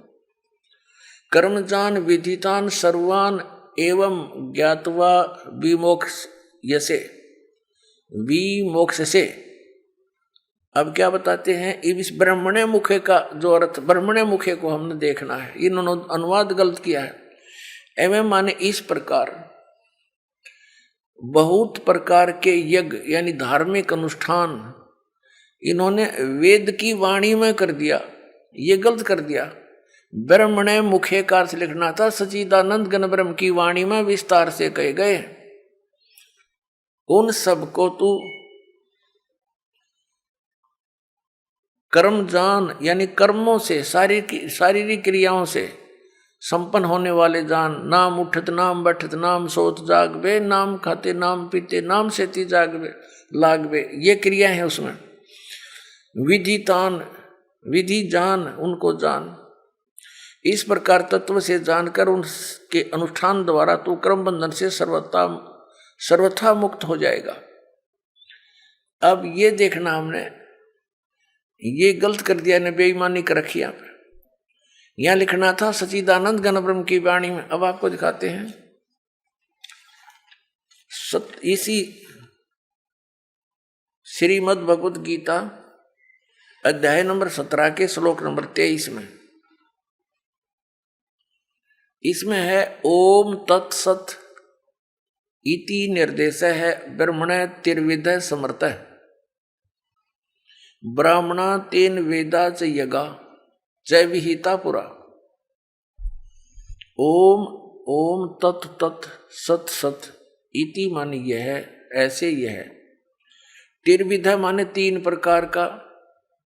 ब्रह्मणे मुख्य, ब्रह्मणे सच्चिदानंद घन ब्रह्म का। ब्रह्मणे माने सच्चिदानंद घन ब्रह्म, ये यहाँ बिल्कुल सही इन्होंने अनुवाद किया है, का नाम कहा है। अपने आत्मा इस गीता जी अध्याय नंबर 17 के श्लोक नंबर 23 में एक तो ये कंसेप्ट क्लियर हो गया कि गीता ज्ञान दाता से एक सच्चिदानंद घन ब्रह्म कोई और है, सुप्रीम पावर, समृद्ध शक्ति, और उसका मंत्र है ओम तत्सत। ये 3 मंत्र का है। तो एक तो हमारी पवित्र गीता से हमें ये मिलेगा कि कौन सी साधना करने की है, वो कौन से मंत्र हैं जो जाप करके मोक्ष प्राप्ति होती है, और दूसरे फिर हम प्रमाण लेंगे उन महापुरुषों से जिनको हम मुक्त मानते हैं और जिनका ये अन्य संत पंथ उन महापुरुषों के भी प्रमाण देते हैं कि वो पार हो गए, वो महापुरुषों की वाणी भी लेते हैं। तो उन्होंने भी कौन से मंत्र जाप किए, फिर ये सब रास्ता साफ हो जाएगा, शंका समाप्त हो जाएगी। शंका समाप्त हुई, भगवान मिला, फिर तो क्रिया करनी शेष रह जाएगी। और वो क्रिया इतनी आसान है, चलते फिरते उठते बैठते भगवान का कभी कितना ही भजन कर लो, काम करते करते, और अंतिम सांस तक साधना करनी है, भगवान साथ लेकर जाएगा आपको सतलोक में। अब देखो, अब हम फिर आगे अध्याय नंबर 4 के श्लोक नंबर 32 पे। अब इसमें है, इस प्रकार बहुत प्रकार के यज्ञ माने धार्मिक अनुष्ठानों की जानकारी ब्रह्मणे मुखे, यहां लिखा गया सच्चिदानंद घन ब्रह्म की वाणी में विस्तार के साथ कहे गए हैं। उन सबको तू कर्म जान, यानी शारीरिक क्रियाओं द्वारा संपन्न होने वाले जान। इस प्रकार तत्व से जानकर उनके अनुष्ठान द्वारा कर्म बंधन से सर्वथा मुक्त हो जाएगा। इस अध्याय नंबर गीता अध्याय नंबर 4 के श्लोक नंबर 32 का सारांश है कि गीता ज्ञानदाता कह रहा है कि एक सच्चिदानंद घन ब्रह्म की वाणी में, जो उस सच्चिदानंद घन ब्रह्म ने यानी परम अक्षर ब्रह्म ने, पूर्ण परमात्मा ने आकर अपने मुख कमल से जो ज्ञान दिया है, वो वाणी मुखे, मुखे माने मुख कमल से उच्चरित वाणी में, मुख से बोले गए उस ज्ञान में वो विस्तार के साथ कहा गया। और उसको जानने के बाद फिर पूर्ण रूप से सभी प्रकार से तो सब कर्मों से मुक्त हो जाएगा। वेद जो है भगवान की महिमा का एथेंटिक रिकॉर्ड है, उसमें परमात्मा की महिमा लिखी है, और ये खुद मानते हैं कि जो वेद में लिखा है वो हमें स्वीकार्य है। वेद सत्य है। यदि वेद सत्य है तो फिर सत्यार्थ प्रकाश क्या है? ये तो झूठार्थ प्रकाश है। अब दिखाते हैं आपने वेद में क्या लिखा है। अब यजुर्वेद, इसका अनुवाद करता भी मैं ऋषिदानंद है। देख कमाल की बात है, युद्ध तो भांग पिया करता तो नरी उतरने नहीं देता, ऐसा लगता है। इसकी जीवनी में लिखा है भांग पीता था, दिखाएंगे आपको कभी। अब ये कहाँ से प्रकाशित है? प्रकाशक है सार्वदेशी कार्य प्रतिनिधि सभा 2/5 महर्षि दानंद भवन, रामलीला मैदान, नई दिल्ली से। महर्षि दानंद सरस्वती द्वारा इसका अनुवाद किया गया। मुद्रक हैं Prince offset printers, 1510, Pataudi house, Daryaganj, नई दिल्ली से। 241 पृष्ठ पे है। 8वां अध्याय यजुर्वेद भाषा भाष्य। ये 13वां मंत्र है। 13वां, इसमें क्या लिखा है? देव कर्तस्य ऐनस्य एव जन्म असि, मनुष्य कर्तस्य ऐनस्य एव जन्म असि, पितर कर्तस्य ऐनस्य एव जन्म असि, आत्म कर्तस्य ऐनस्य एव जन्म असि, अन्नस्य अन्नस्य एव जन्म असि। ओए होए। अब इसका अनुवाद यहाँ किया है इन्होंने 242 पृष्ठ पे। ये 241 पर हम पढ़ रहे थे। यहाँ देखो 242 पर। अब यहाँ इसका थोड़ी बहुत कोई उतर गई होगी, इसकी भांग है। इसने फिर यहाँ उलझाने की चेष्टा की है कि हे सबके उपकार करने वाले मित्र आप, दान देने वाले के ऐनस्य माने अपराध के, ऐनस्य एवजनम माने विनाश करने वाले हो, क्षमा करने वाले हो। अब यहाँ मित्र लिख दिया। अब पढ़ने वाला ने सोचा चलो ये तो मित्र मित्र के बारे में, कि तो भगवान का जिक्र है, नहीं छोड़ा इसने। अब इसी के कर कमलों से लिखा हुआ और दिखाते हैं सत्यार्थ प्रकाश में।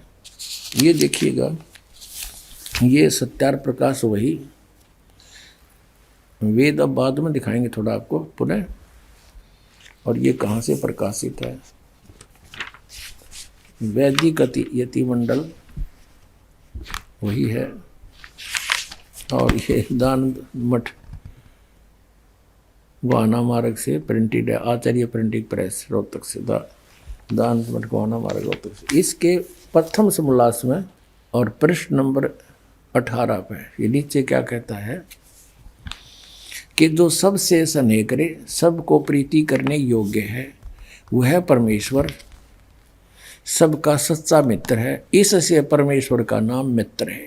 तो वहाँ मित्र की जगह हम परमेश्वर कहेंगे। बिल्कुल यहाँ है ही परमेश्वर की महिमा, वेद कोई मित्रा की थोड़ी है। और दान देने वाले के पाप मित्र के नाश करेगा, बता कोई बात है। तो ये मित्र परमेश्वर का नाम लिख दिया इसने, और लिख दिया इसलिए कि कोई पढ़े ना गा के देते ये ज्ञानता पता लग जा, तो पढ़ेगा तो नहीं सोचेगा कोई मित्र के बारे में बोल रखे। एक बार हमारा जो करोथा कांड इन्होंने करवाया, इसका यही कारण था। दास ने यही जो स्टेटमेंट आज आपको बता रहा है समाचार पत्रों में निकाल दी, और आर्य समाज के आचार्यों को पता लग गया कि तुम्हारा रोजगार गया। जय दयानंद की अज्ञानता का पता लग गया हमारे दयानंद के अनुयायियों को, ये सारे भागेंगे यहाँ से, तुम्हें फिर चंदा मिला को नहीं।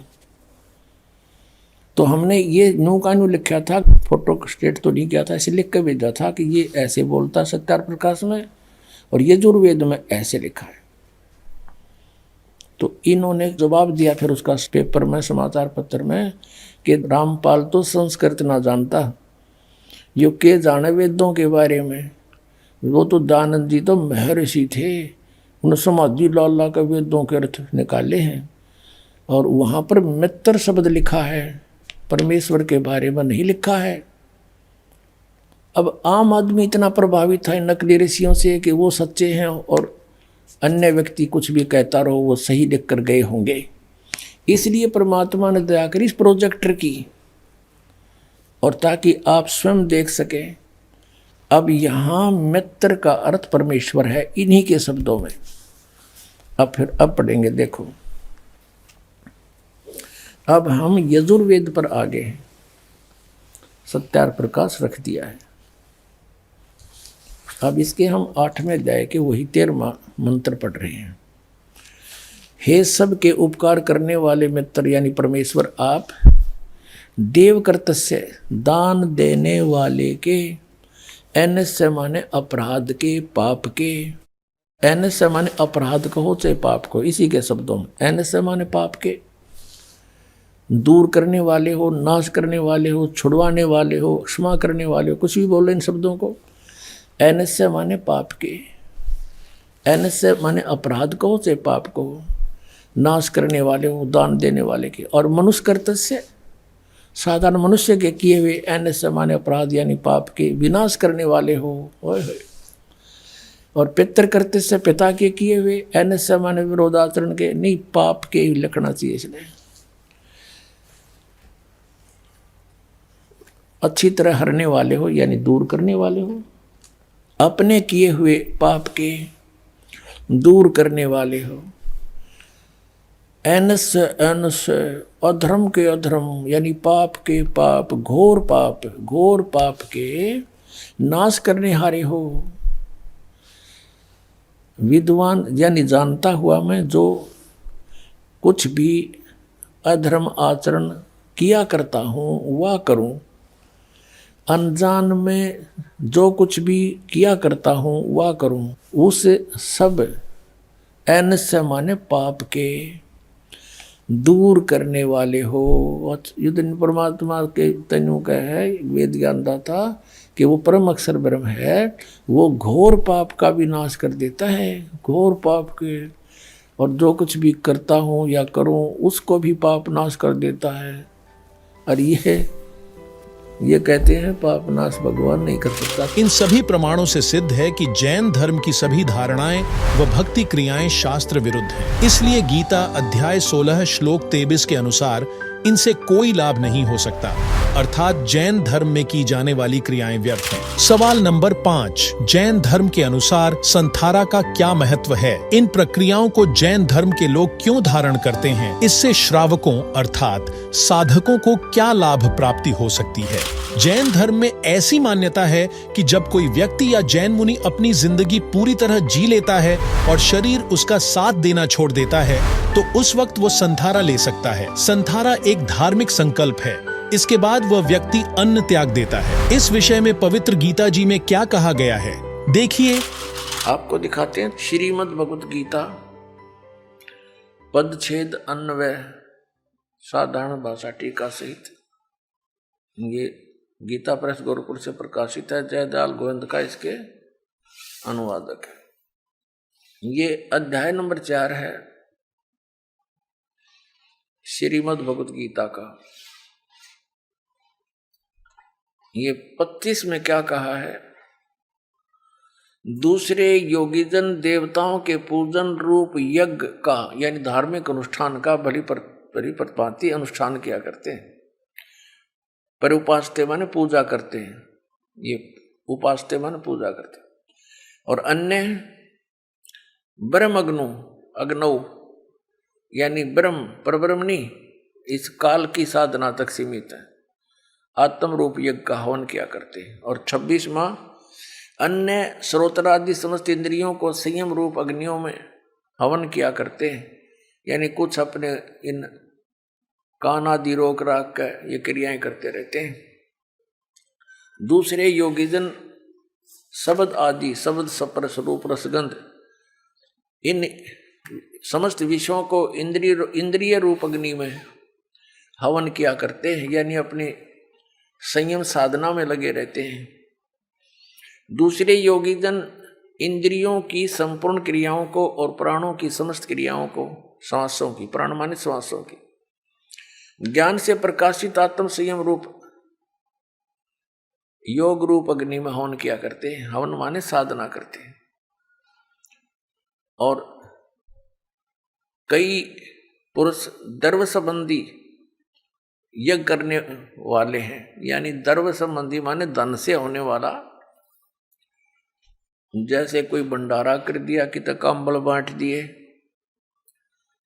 और कहीं कोई धर्मशाला बनवा दी, कोई मंदिर बनवा दिया, इस तरह कितने भंडारे कर दिए। इस तरह कहते हैं कुछ एक इस प्रकार की साधना करके संतुष्ट है कि हमने बहुत कुछ कर लिया। द्रव्य संबंधी यज्ञ, द्रव्य माने धन से होने वाली करने वाले कितने ही तपस्या रूप यज्ञ करते हैं। कई तपस्या ही करते हैं, अनुष्ठान करते तपस्याओं का। दूसरे योग करते हैं, योग अभ्यास यानी पेट घुमा दिया कि ऊपर न पर नीचे न सिर कर ली। इस तरह की क्रियाओं से ही वो अपने आप को संतुष्ट मानते हैं। और कुछ एक अहिंसावादी तीक्ष्ण व्रतों से युक्त यत्नशील पुरुष, कुछ एक ऐसे जैसे मुंह पर पट्टी बांध के और नंगे पैरों चल है, इसको अहिंसावादी तीक्ष्ण व्रत बोलते हैं। कुछ ऐसी क्रियाएं करते हैं। और कुछ स्वाध्याय रूप ज्ञान यज्ञ करने वाले हैं, जैसे गीता जी का पाठ कर लिया या कोई मंत्र वेदों के मंत्र गोट लिए, इस तरह के स्वाध्याय बोलते हैं। अब 29-30 में क्या कहा कि दूसरे कितने योगीजन अपान वायु में प्राण वायु को हवन करते हैं। यानी अपने इन अंदर की 5 प्राणों से ही खसते रहते हैं। प्राण वायु को अपान वायु में। अन्य कितने ही नियमित आहार करने वाले हैं, यानी सीमित आहार, एक बार खा लिया, थोड़ा सा खा लिया, उसका अभ्यास करते रहे। कुछ प्राणायाम करते रहते हैं, प्राणों की और अपान की गति को रोककर प्राणों को श्वास छोटा कर बड़ा श्वास बढ़ाने घटाने के चक्कर में लगे रहते हैं। प्राणों में हवन किया करते हैं। ये सभी साधक यज्ञों के द्वारा पापों का नाश कर देने वाले यज्ञों को जानने वाले हैं। इसका वास्तविक अर्थ ये है कि ये सभी अपनी अपनी साधनाओं को पाप नाश करने वाली जानते हैं। यदि ये इनको पता लग जाए कि ये साधना पाप नाशक नहीं है, तुरंत त्याग देंगे ये। यदि यही सही होते, फाइनल होते, तो चौथे अध्याय के 32वें श्लोक में गीता ज्ञानदाता ये नहीं कहता कि और विस्तार के साथ वहां लिखी हुई है। अब और विस्तार क्या रह गया? जितने डोले डोने थे सारे लिख कर रखे, इसमें बता रखे। अब देखना अध्याय नंबर 4 के और श्लोक नंबर 32 में कहा है, इसमें एक शब्द है एवं बहुविधा यज्ञ वित्ता ब्रह्मणे मुखे। ये ब्रह्मणे शब्द है इसमें, चौथे अध्याय के 32वें श्लोक में। कर्मजान विधितान सर्वान एवं ज्ञात्वा विमोक्ष यसे विमोक्ष से। अब क्या बताते हैं, इस ब्रह्मणे मुखे का जो अर्थ, ब्रह्मणे मुखे को हमने देखना है। इन्होंने अनुवाद गलत किया है। एवं माने इस प्रकार बहुत प्रकार के यज्ञ यानी धार्मिक अनुष्ठान इन्होंने वेद की वाणी में कर दिया, ये गलत कर दिया। ब्रह्मणे मुखे कार से लिखना था, सच्चिदानंद घन ब्रह्म की वाणी में विस्तार से कहे गए। उन सबको तू कर्म जान यानी कर्मों से शारीरिक क्रियाओं से संपन्न होने वाले जान। नाम उठत नाम बैठत नाम सोत जागबे, नाम खाते नाम पीते नाम सेती जागबे लागबे, ये क्रिया है उसमें। विधि तान विधि जान, उनको जान। इस प्रकार तत्व से जानकर उनके अनुष्ठान द्वारा तू कर्म बंधन से सर्वथा मुक्त हो जाएगा। अब ये देखना, हमने ये गलत कर दिया ने, बेईमानी कर रखी यहाँ पर। यहां लिखना था सच्चिदानंद घन ब्रह्म की वाणी में। अब आपको दिखाते हैं इसी श्रीमद् भगवत गीता अध्याय नंबर 17 के श्लोक नंबर 23 में।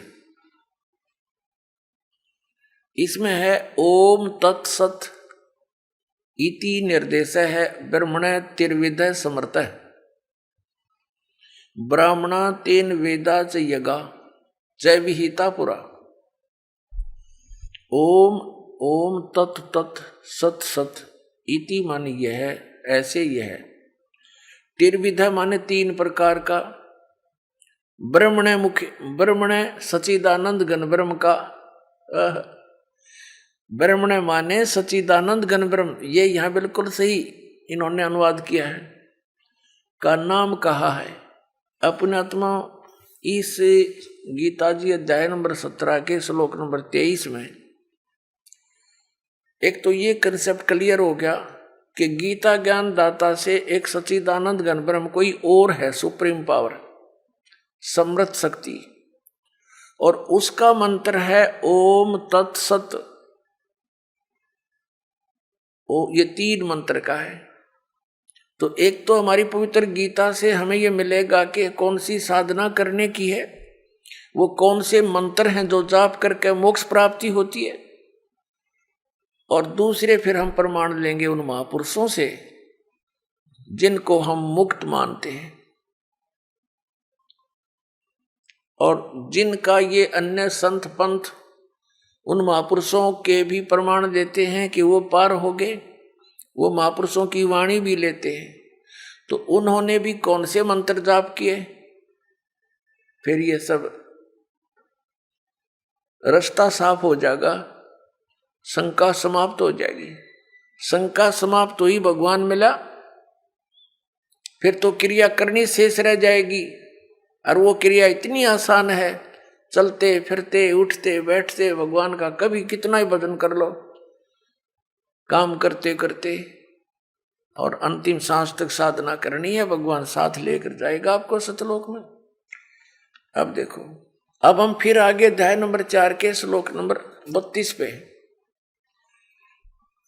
अब इसमें है इस प्रकार बहुत प्रकार के यज्ञ माने धार्मिक अनुष्ठानों की जानकारी ब्रह्मण मुखे, यहां लिखा गया सच्चिदानंद घन ब्रह्म की वाणी में विस्तार के साथ कहे गए हैं।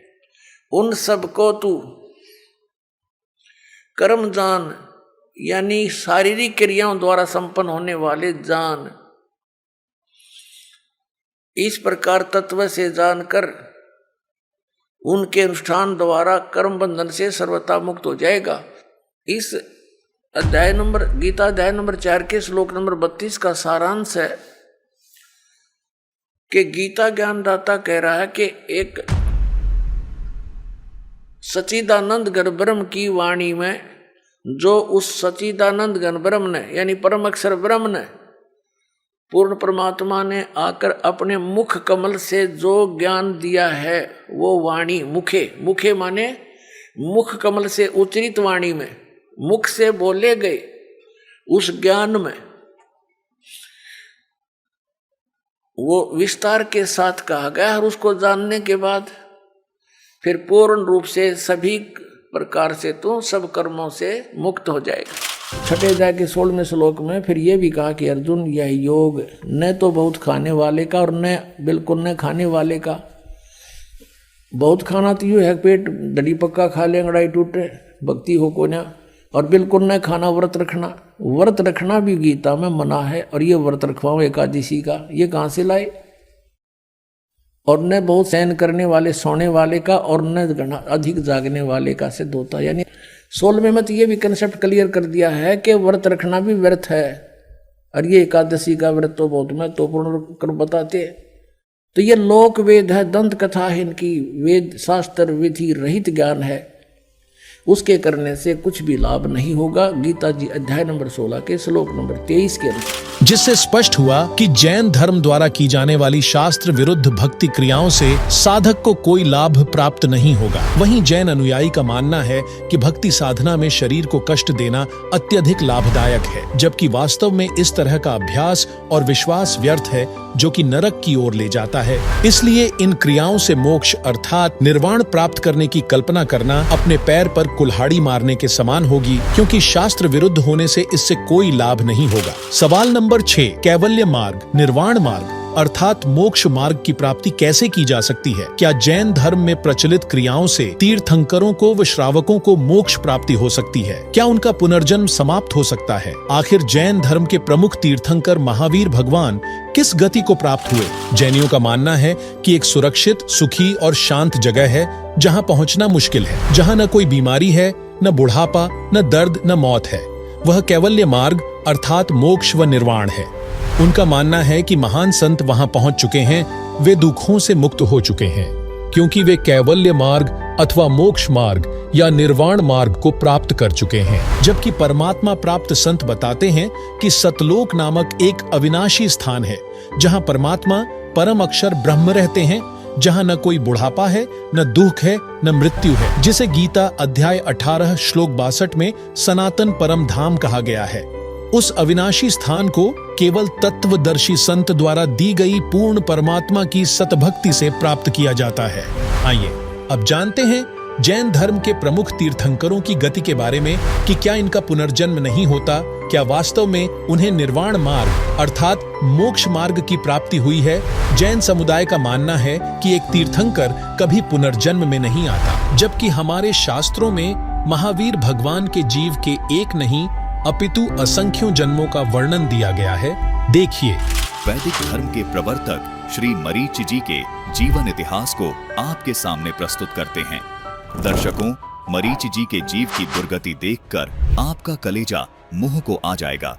यदि वैदिक धर्म के प्रवर्तक की ये दशा हुई है, तो सोचिए आम साधक की क्या दशा होगी।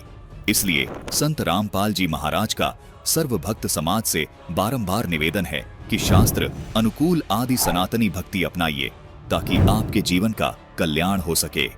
आइए देखते हैं कि वैदिक धर्म के प्रवर्तक मरीचि जी के जीव की ऋषभ देव जी से प्राप्त भक्ति साधना करने से क्या दुर्गति हुई। इसका प्रमाण पुस्तक आओ जैन धर्म को जाने, लेखक प्रवीण चंद्र जैन MA, शास्त्री जम्बूद्वीप, हस्तिनापुर के 294 पृष्ठ पर सवाल किया है कि पहले स्वर्ग के बाद श्री महावीर भगवान का जीव किस पर्याय में गया। इस प्रश्न के उत्तर में लिखा है कि भरत चक्रवर्ती की रानी अनंतमती से मरीचि नामक ज्येष्ठ पुत्र हुआ, यानी महावीर जैन वाला जीव ही मरीचि बना। आगे इसी पुस्तक आओ जैन धर्म को जाने में पृष्ठ 295 पर लिखा है, इतर निगोद में एक सागर की आयु वाला निगोदिया जीव बना। निगोद से निकलकर महावीर भगवान का जीव किस पर्याय में गया। दर्शकों, अब आगे पढ़िए, जिसे पढ़कर आपका कलेजा मुंह को आ जाएगा, क्योंकि जो साधना ऋषभ देव जी ने खुद की, वही साधना उन्होंने अपने पोत्र भरत के पुत्र मरीचि को दी थी। वही साधना करने के बाद मरीचि के जीव ने किस किस योनि में जन्म लिया और कितना कष्ट उठाया, आप खुद पढ़िए। 1000 बार आक वृक्ष के भव मतलब आक वृक्ष बना, 80,000 बार सीप के भव, 20,000 बार नीम वृक्ष के भव, 90,000 बार केले वृक्ष के भव, 30,000 बार चंदन वृक्ष के भव, 5 करोड़ बार कनेर वृक्ष के भव, 60,000 बार वेश्या के भव, 5 करोड़ बार शिकारी के भव, 20 करोड़ बार हाथी बना, 60 करोड़ बार गधे के भव, यानी 60 करोड़ बार गधा बना। दर्शकों, गधे का एक ही जीवन कितना कष्टदायक होता है, और यहाँ तो 60 करोड़ बार महावीर जैन का जीव गधा बना बताया गया है।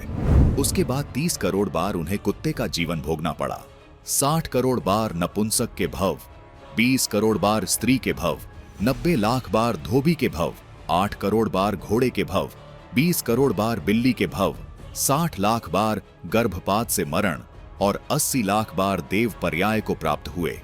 उपरोक्त सभी योनियों को भोगने के बाद श्री महावीर भगवान ने किस पर्याय अथवा किस योनि को प्राप्त किया? राजगृह नगर में स्थावर नाम का ब्राह्मण बना। स्थावर की पर्याय से श्री महावीर भगवान का जीव कहां गया? महेंद्र स्वर्ग में 7 सागर की आयु वाला देव बना। महेंद्र स्वर्ग से महावीर भगवान का जीव कहां गया? राजगृह में विश्वभूति राजा की जैनी रानी से विश्वनंदी नाम का पुत्र हो गया। विश्वनंदी पर्याय से निकलकर श्री महावीर भगवान का जीव कहां गया? महाशुक्र स्वर्ग में देव हुआ।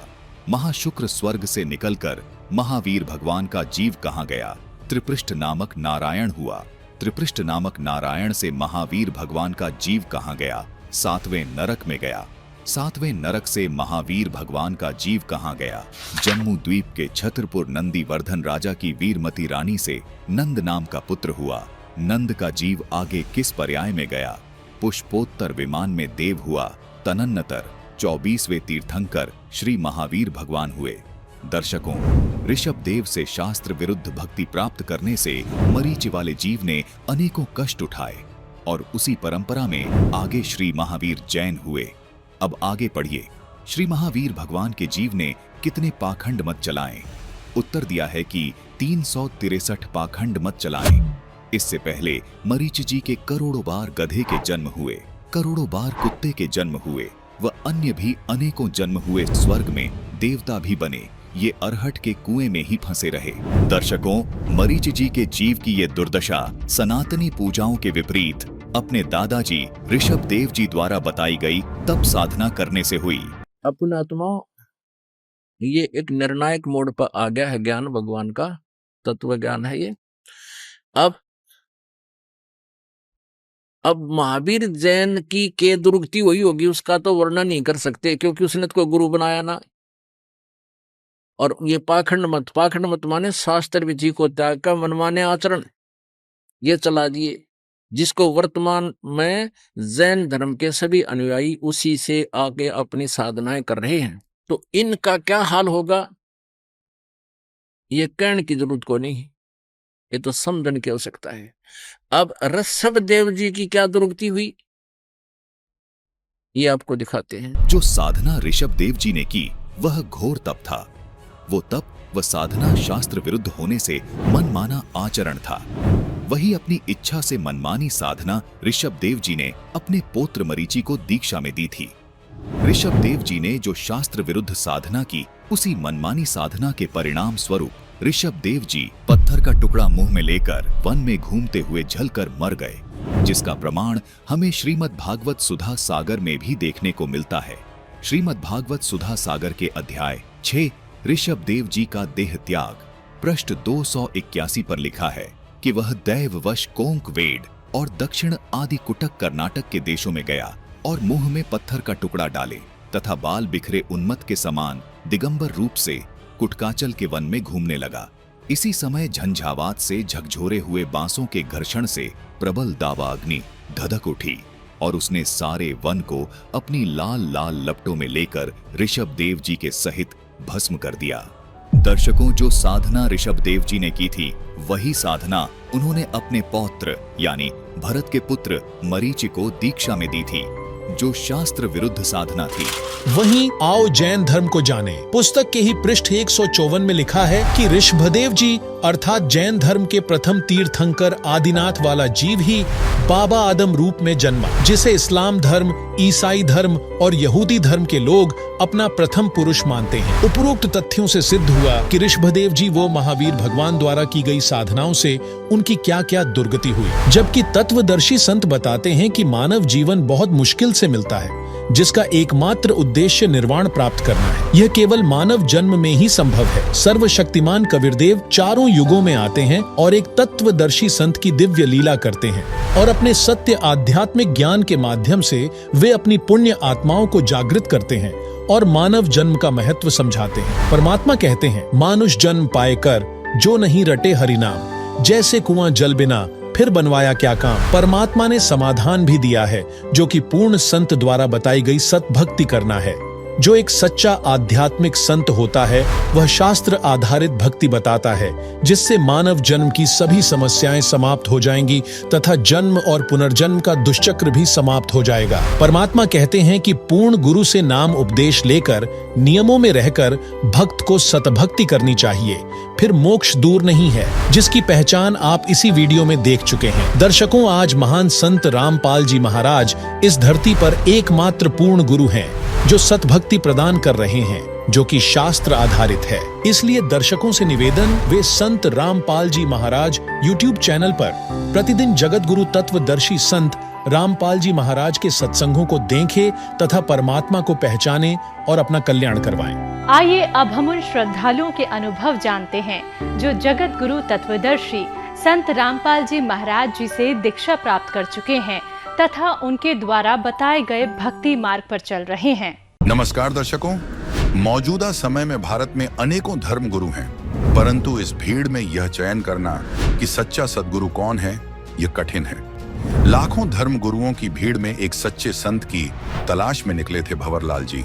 सच्चे संत की खोज करते करते ये इतना थक चुके थे कि इनका तो मानो जैसे गुरुओं पे से विश्वास उठ ही गया हो। इसी दौरान इन्हें एक ऐसी पुस्तक मिल जाती है जो इनके आध्यात्मिक सफर को इनकी मंजिल तक पहुंचाने में कारगर साबित होती है। आखिर उस पुस्तक में कौन से ऐसे भेद थे जिनको जानकर भंवरलाल जी लाखों की भीड़ में सच्चे सद्गुरु को पहचान पाए? आइए अब जानते हैं भंवरलाल जी के जीवन परिवर्तन की कहानी इन्हीं की जुबानी। नमस्कार सर। सच साहेब। क्या नाम है सर आपका? मेरा नाम भंवरलाल दास है। क्या काम करते हैं सर? मैं विद्युत विभाग के अंदर मीटर रिपेयर एंड टेस्टर हूँ सर। सर, संत रामपाल जी महाराज से नाम उपदेश लेने से पहले आप क्या भक्ति साधना करते थे? मैं सबसे पहले रामदेव जी बाबा की भक्ति करता था और वैसे देवी देवताओं को और को भी वैसे साथ में मानता रहता था और व्रत वगैरह भी करता रहता था। सर, जो भक्ति साधना आप करते थे उससे आपको क्या लाभ प्राप्त हुए? उससे सर जी मेरे को कोई लाभ प्राप्त नहीं हुआ, मैं तो सिर्फ करता रहता था। उसका यहाँ रामपाल जी महाराज के आने के बाद में यहाँ पता चला मेरे को कि वास्तविक में भक्ति क्या चीज़ होती है।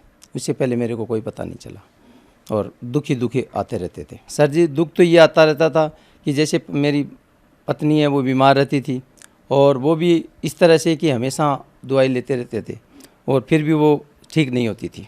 इसलिए दुख का तो कोई बहुत ज़्यादा ही आते रहते थे, कोई पता नहीं। बीमारी थायराइड थी एक तो, और थायराइड के अंदर भी वो सुन टाइप रहने लग जाती थी और उसके सोयल आ जाती थी। और काफ़ी इलाज कराया बीकानेर से भी और रतनगढ़ में तो काफ़ी डॉक्टरों से इलाज कराया। फिर बीकानेर भी उन्होंने कहा बीकानेर दिखा लो, तो बीकानेर भी गए, वहाँ भी पीबीएम में वहाँ भी कोई इलाज नहीं हुआ और वही उसी तरह से दवाई लेते रहते थे।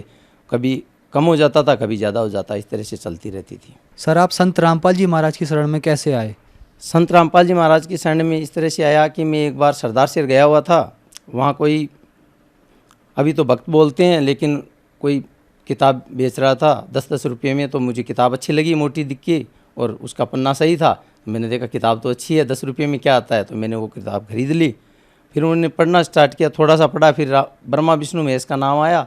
तो मैंने सोचा कि सभी ऐसे ही करते हैं, जैसे कोई भी संत है वगैरह है वो ऐसे ही करते रहते हैं कि भाई ब्रह्मा जी बड़े हैं तो ब्रह्मा जी के जैसे कोई दिखाते हैं तो ब्रह्मा जी बड़ा बता देते हैं, विष्णु जी को तो विष्णु जी को बड़ा बताते हैं। सीरियल के अंदर भी ऐसे देखते रहते थे, लेकिन ये कोई नहीं बताता कि वास्तव में भगवान कौन है और परमात्मा किसको कहते हैं, ये कोई नहीं बताता था। फिर एक बार हमारे भगत जी हैं पास में ही, वो हमारे घर पे आए और वो आके कहा कि भगत जी मैंने तो गुरु धारण कर लिया है।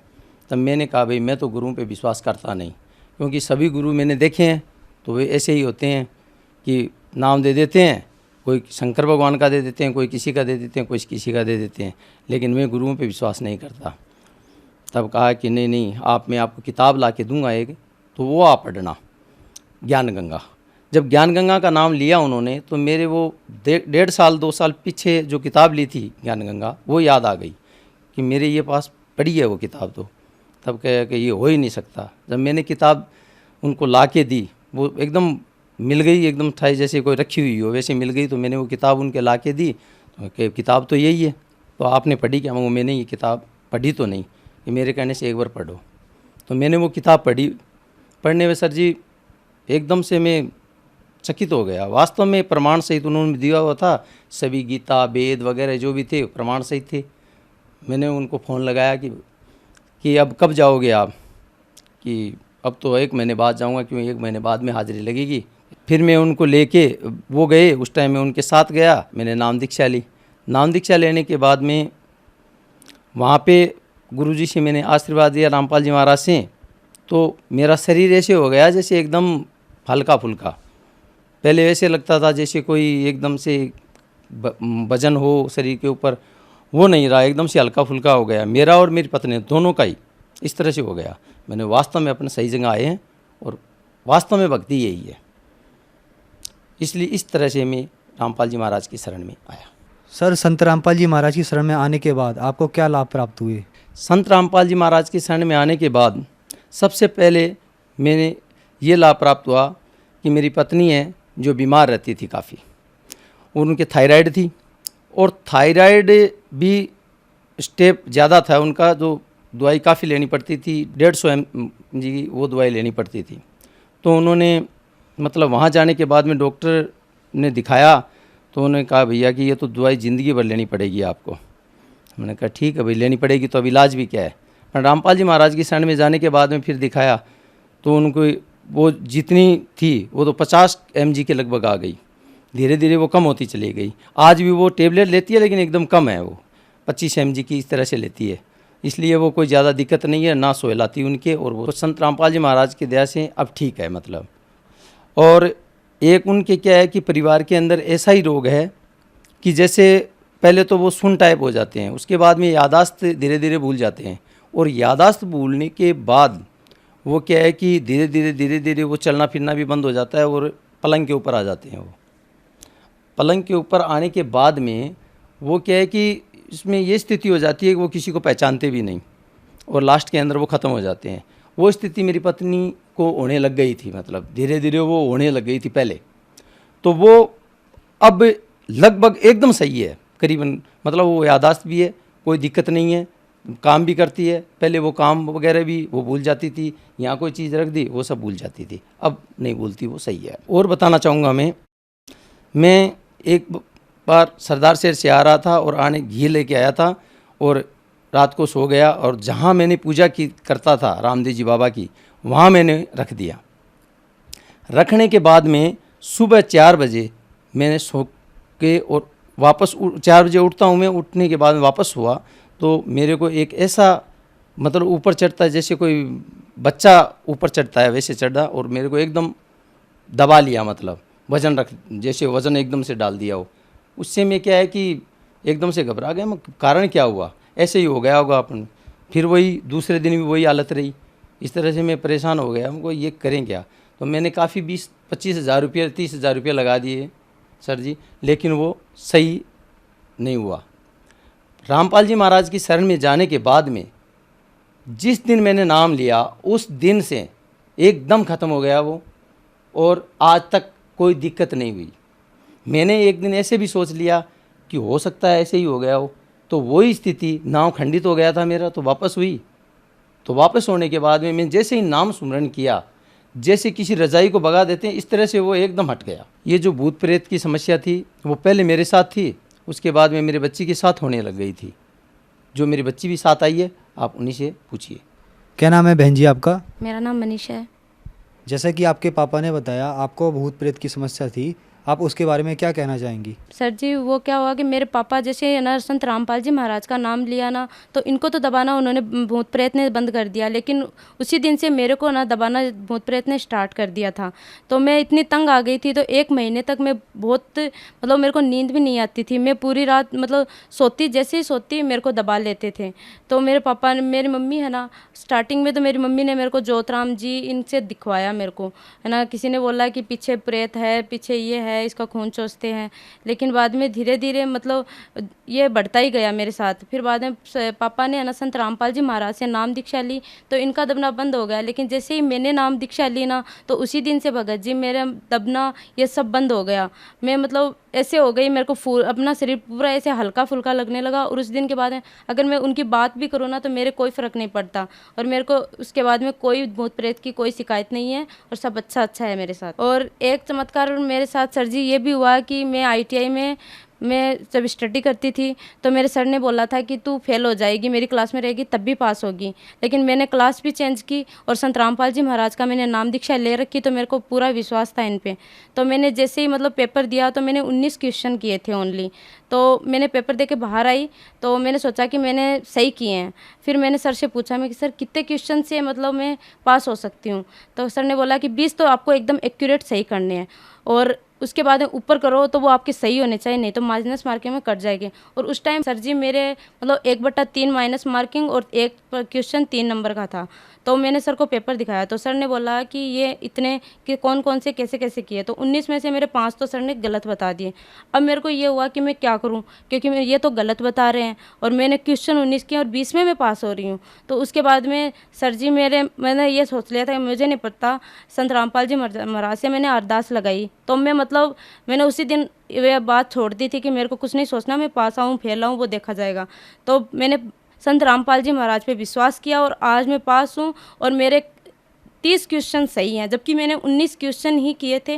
लेकिन आज मेरे 30 क्वेश्चन पूरे सही हैं, और मैंने मार्कशीट में आप देख सकते हो, मेरे लेके नहीं आई, लेकिन मैंने मार्कशीट 15 दिन पहले ही लेके आई हूँ, उसमें मेरे 30 क्वेश्चन सही हैं और मेरे 90 नंबर आए हैं। तो ये चमत्कार मेरे साथ बहुत बड़ा हुआ। सर जैसा कि आपने बताया कि आपने संत रामपाल जी महाराज से नाम उपदेश लिया, तो आपको बहुत लाभ प्राप्त हुए। सर जो दर्शक आपको देख रहे हैं, उनको आप क्या संदेश देना चाहते हैं? मैं तो यही कहूँगा, जो दर्शक देख रहे हैं, जो भगत आत्माएं देख रही है, उनको ये कहूँगा कि ये जो भक्ति है वो शास्त्र अनुसार है, और यही भक्ति सही है, और बाकी चाहे कितना ही भक्ति कर लो कुछ नहीं होना है। इसलिए रामपाल जी महाराज की शरण में आए और अपना कल्याण करवाएं। सर अगर कोई संत रामपाल जी महाराज से नाम उपदेश लेना चाहता है, तो वह संत रामपाल जी महाराज से नाम उपदेश कैसे ले सकता है? संत रामपाल जी महाराज से नाम उपदेश लेने के लिए टीवी के ऊपर सत्संग आती है, सत्संग के नीचे एक पट्टी आती है, उस पट्टी के ऊपर नंबर आते हैं, और उन नंबरों के ऊपर आप टेलीफोन कीजिए। वहाँ से आपको वहाँ जहाँ का नज़दीक का नामदान स्थल है, वहाँ का केंद्र का नाम बताया जाएगा, और वहाँ आप जाके और नाम दीक्षा ले सकते हैं। धन्यवाद सर। सत साहिब।